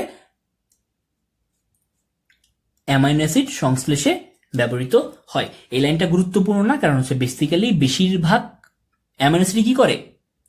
প্রোটিন সংশ্লেষে ব্যবহৃত হয়। ঠিক আছে, তোমাকে জানতে হবে প্রোটিনের মধ্যে হাইড্রোক্সিপ্রোপিনের উপস্থিতি খুবই সীমিত, এ কারণে এটাকে বলা হয় বিরল অ্যামাইনো অ্যাসিড। তার মানে নিচের কোনটি বিরল amino acid? Answer has to be hydroxyproline. ঠিক আছে, কেন? কারণ হচ্ছে প্রোটিনে কি হাইড্রোক্সিপ্রোপিনের উপস্থিতি অনেক কম থাকে, অনেক সীমিত থাকে, কারণ এটাকে কি বলা হয়? বিরল অ্যামাইনো অ্যাসিড। তুমি জেনে গেলে প্রোটিন অ্যামাইনো অ্যাসিড, তুমি জেনে গেলে নন প্রোটিন অ্যামাইনো অ্যাসিড, তুমি জেনে গেলে বিরল অ্যামাইনো অ্যাসিড। ঠিক আছে, এবার তোমাকে জানতে হবে খাদ্যে উপস্থিতির প্রয়োজনীয়তার ভিত্তিতে, অর্থাৎ আমার খাবারে সেই অ্যামাইনো অ্যাসিডটা কি প্রয়োজন নাকি নিষ্প্রয়োজন, তার উপর বেসিস করে অ্যামাইনো অ্যাসিডকে কয় ভাগে ভাগ করা যায়? 2 ভাগে ভাগ করা যায়। ঠিক আছে, খাদ্যের উপস্থিতিতে প্রয়োজনীয় ভিত্তিতে অ্যামাইনো অ্যাসিড কয় ভাগে বিভক্ত? 2 ভাগে বিভক্ত। একটা হচ্ছে অত্যাবশ্যকীয় অ্যামাইনো অ্যাসিড, একটা হচ্ছে অনত্যাবশ্যকীয় অ্যামাইনো অ্যাসিড। একটা হচ্ছে এসেনশিয়াল অ্যামাইনো অ্যাসিড, একটা হচ্ছে নন এসেনশিয়াল অ্যামাইনো অ্যাসিড। বোঝো একটা বিষয়, যেই অ্যামাইনো অ্যাসিডটা দেহের ভিতরে তৈরি হতে পারে না, তুমি সেটাকে কি বলবা? সেটাকে তুমি বলবো হচ্ছে অত্যাবশ্যকীয়। কেন? কারণ তোমাকে সেটা খাদ্যের মাধ্যমে অবশ্যই কি করতে হবে? সাপ্লিমেন্টারি ফুডের মাধ্যমে সেটাকে তোমাকে যোগান দিতে হবে, কারণ তোমার দেহ সেটা নিজে কি করতে পারে না? তৈরি করতে পারে না। এবং অনত্যাবশ্যকীয় কোনটা? সেটা যেটা তোমার হচ্ছে দেহের অভ্যন্তরে কি হতে পারে? সংশ্লেষিত হতে পারে। একটা বিষয় খেয়াল করো, ধরো আমাদের সরকার, আমাদের গভর্নমেন্ট কি করবে? বাইরে থেকে কিছু বিষয় ইম্পোর্ট করবে, কিছু বিষয় কি করবে? আমদানি করবে। এখন সরকার দেশের বাইরে থেকে কোন বিষয়টা আমদানি করবে? যেটা হচ্ছে সরকার কি করতে পারে না, দেশে পর্যাপ্ত পরিমাণে তৈরি করতে পারে না, যেটা দেশের মধ্যে অপ্রতুল, ওটাই কি করবে? সরকার বাইরে থেকে আমদানি করবে, তাই না? তার মানে সেটা সরকারের আমদানি করা অত্যাবশ্যকীয়, এসেনশিয়াল, মাস্ট, তাই তো? আর যেটা হচ্ছে সরকার দেশের মধ্যেই প্রচুর পরিমাণে উৎপাদন করে, সেটা বাইরে থেকে আমদানি করা কোনো প্রয়োজন আছে? বাইরে থেকে গ্রহণ করা কোনো প্রয়োজন আছে? প্রয়োজন নাই। তার মানে সেটা হচ্ছে অনত্যাবশ্যকীয়, সেটা হচ্ছে নন এসেনশিয়াল। তার মানে হচ্ছে যেই অ্যামাইনো অ্যাসিডগুলা দেশের ভিতরে, অর্থাৎ আমার দেহের ভিতরে তৈরি হয় না, আমার দেহ সেটাকে সংশ্লেষ করতে পারে না, সেটা কি করতে হয়? বাইরে থেকে, অর্থাৎ খাদ্যের মাধ্যমে আমাকে প্রোভাইড করতে হয়। এই কারণে সেগুলো হচ্ছে অত্যাবশ্যকীয় অ্যামাইনো অ্যাসিড। আর যেগুলো হচ্ছে আমার শরীরের ভিতরে এমনিতেই তৈরি হয়, সেগুলো হচ্ছে আমার অনত্যাবশ্যকীয়, অর্থাৎ নন এসেনশিয়াল অ্যামাইনো অ্যাসিড। এরা দেহের অভ্যন্তরেই সংশ্লেষিত হতে পারে। তোমাকে জানতে হবে অত্যাবশ্যকীয় অ্যামাইনো অ্যাসিডের সংখ্যা কত? অত্যাবশ্যকীয় অ্যামাইনো অ্যাসিডের সংখ্যা হচ্ছে 8টা। বড়দের জন্য অত্যাবশ্যকীয় অ্যামাইনো অ্যাসিড কয়টা? 8টা। কিন্তু শিশুদের জন্য অত্যাবশ্যকীয় অ্যামাইনো অ্যাসিড কয়টা? 10টা। কেন? এই 8টা অ্যামাইনো অ্যাসিড ছাড়াও আর্জিনিন এবং হিস্টিডিন শিশুরা হচ্ছে দেহের ভিতরে তৈরি করতে পারে না। এই কারণে শিশুদের দেহে অত্যাবশ্যকীয় অ্যামাইনো অ্যাসিড কয়টা? 10টা। কিন্তু বড়রা সেটা তৈরি করতে পারে, এই কারণে সেটা নন এসেনশিয়াল, এই কারণে সেটা কয়টা? 8টা হয়ে গেছে। এবং অনত্যাবশ্যকীয় অ্যামাইনো অ্যাসিড বুঝতেই পারছো, দেহের অভ্যন্তরে সংশ্লেষিত হতে পারে, সংখ্যায় হচ্ছে কয়টা? যেহেতু 8টা হচ্ছে অত্যাবশ্যকীয়, তার মানে 20টা থেকে 8টা চলে গেলে 12টা, 12টা হচ্ছে নন এসেনশিয়াল। এবং শিশুদের ক্ষেত্রে যেহেতু 10টা এসেনশিয়াল, সুতরাং 10টা নন এসেনশিয়াল। তার মানে 20টা অ্যামাইনো অ্যাসিড মিলে প্রোটিন ফর্মেশন করে, সেই 20টার মধ্যে বড়দের জন্য 8টা এসেনশিয়াল, 12টা নন এসেনশিয়াল, শিশুদের জন্য 10টা এসেনশিয়াল, 10টা নন এসেনশিয়াল। এক্সট্রা কোন 2টা শিশুদের জন্য এসেনশিয়াল? আর্জিনিন এবং হিস্টিডিন। ঠিক আছে, এবার তুমি যদি বলো যে ভাইয়া এখান থেকে তো মেডিকেল ভর্তি পরীক্ষা বা এইচএসসি তে প্রশ্ন আসে, নিচে কোনটি অত্যাবশ্যকীয় অ্যামাইনো অ্যাসিড, নিচে কোনটি এসেনশিয়াল অ্যামাইনো অ্যাসিড, তাহলে কোন ছন্দের মাধ্যমে আমরা সেটা শিখবো। আমি তোমাকে বলবো যে আমরা যখন পরবর্তী লেকচারে প্রোটিন পড়বো, সেখানে হচ্ছে কি করা হয়েছে, সেখানে আবার হচ্ছে এই অত্যাবশ্যকীয় অ্যামাইনো অ্যাসিড, এসেনশিয়াল নন এসেনশিয়াল অ্যামাইনো অ্যাসিডগুলো আলোচনা করা হয়েছে। এখানে পড়ার সময় আমরা হচ্ছে ছন্দ দিয়ে সেটা শিখে ফেলবো, সেটা আমাদের এখানে নিষ্প্রয়োজন। ঠিক আছে, এখান থেকে আর কিছু তোমার জানতে হচ্ছে না, তোমাকে জানতে হবে হচ্ছে অ্যামাইনো অ্যাসিডের নামগুলো। তুমি তো সেটা হচ্ছে আসলে ছন্দের মাধ্যমে জানবেই, 20টার নাম মুখস্থ করার কোনো প্রয়োজন নেই। যদি তাই হয় আমরা চলে আসবো হচ্ছে পরবর্তী পেজে। আমাদের আজকে লাস্ট পড়া সেটা হচ্ছে অ্যামাইনো অ্যাসিডের কাজ। দেখো তুমি বুঝতেই পারছো অ্যামাইনো অ্যাসিডের কাজ কি হবে। তার কাজ হবে প্রোটিন তৈরি করা, অর্থাৎ আমিষ সংশ্লেষ করা, তাই তো। অ্যামাইনো অ্যাসিড গুলো মনোমার হয়ে তারা হচ্ছে পলিমারাইজ হয়ে কি করবে, প্রোটিন সিনথেসিস করবে। জানতে হবে প্রোটিন কি করবে, জীবদেহ গঠনের ভূমিকা রাখবে। জানতে হবে কিছু vitamin, enzyme, indole hormone, antibody, এরা সবাই হচ্ছে প্রোটিন।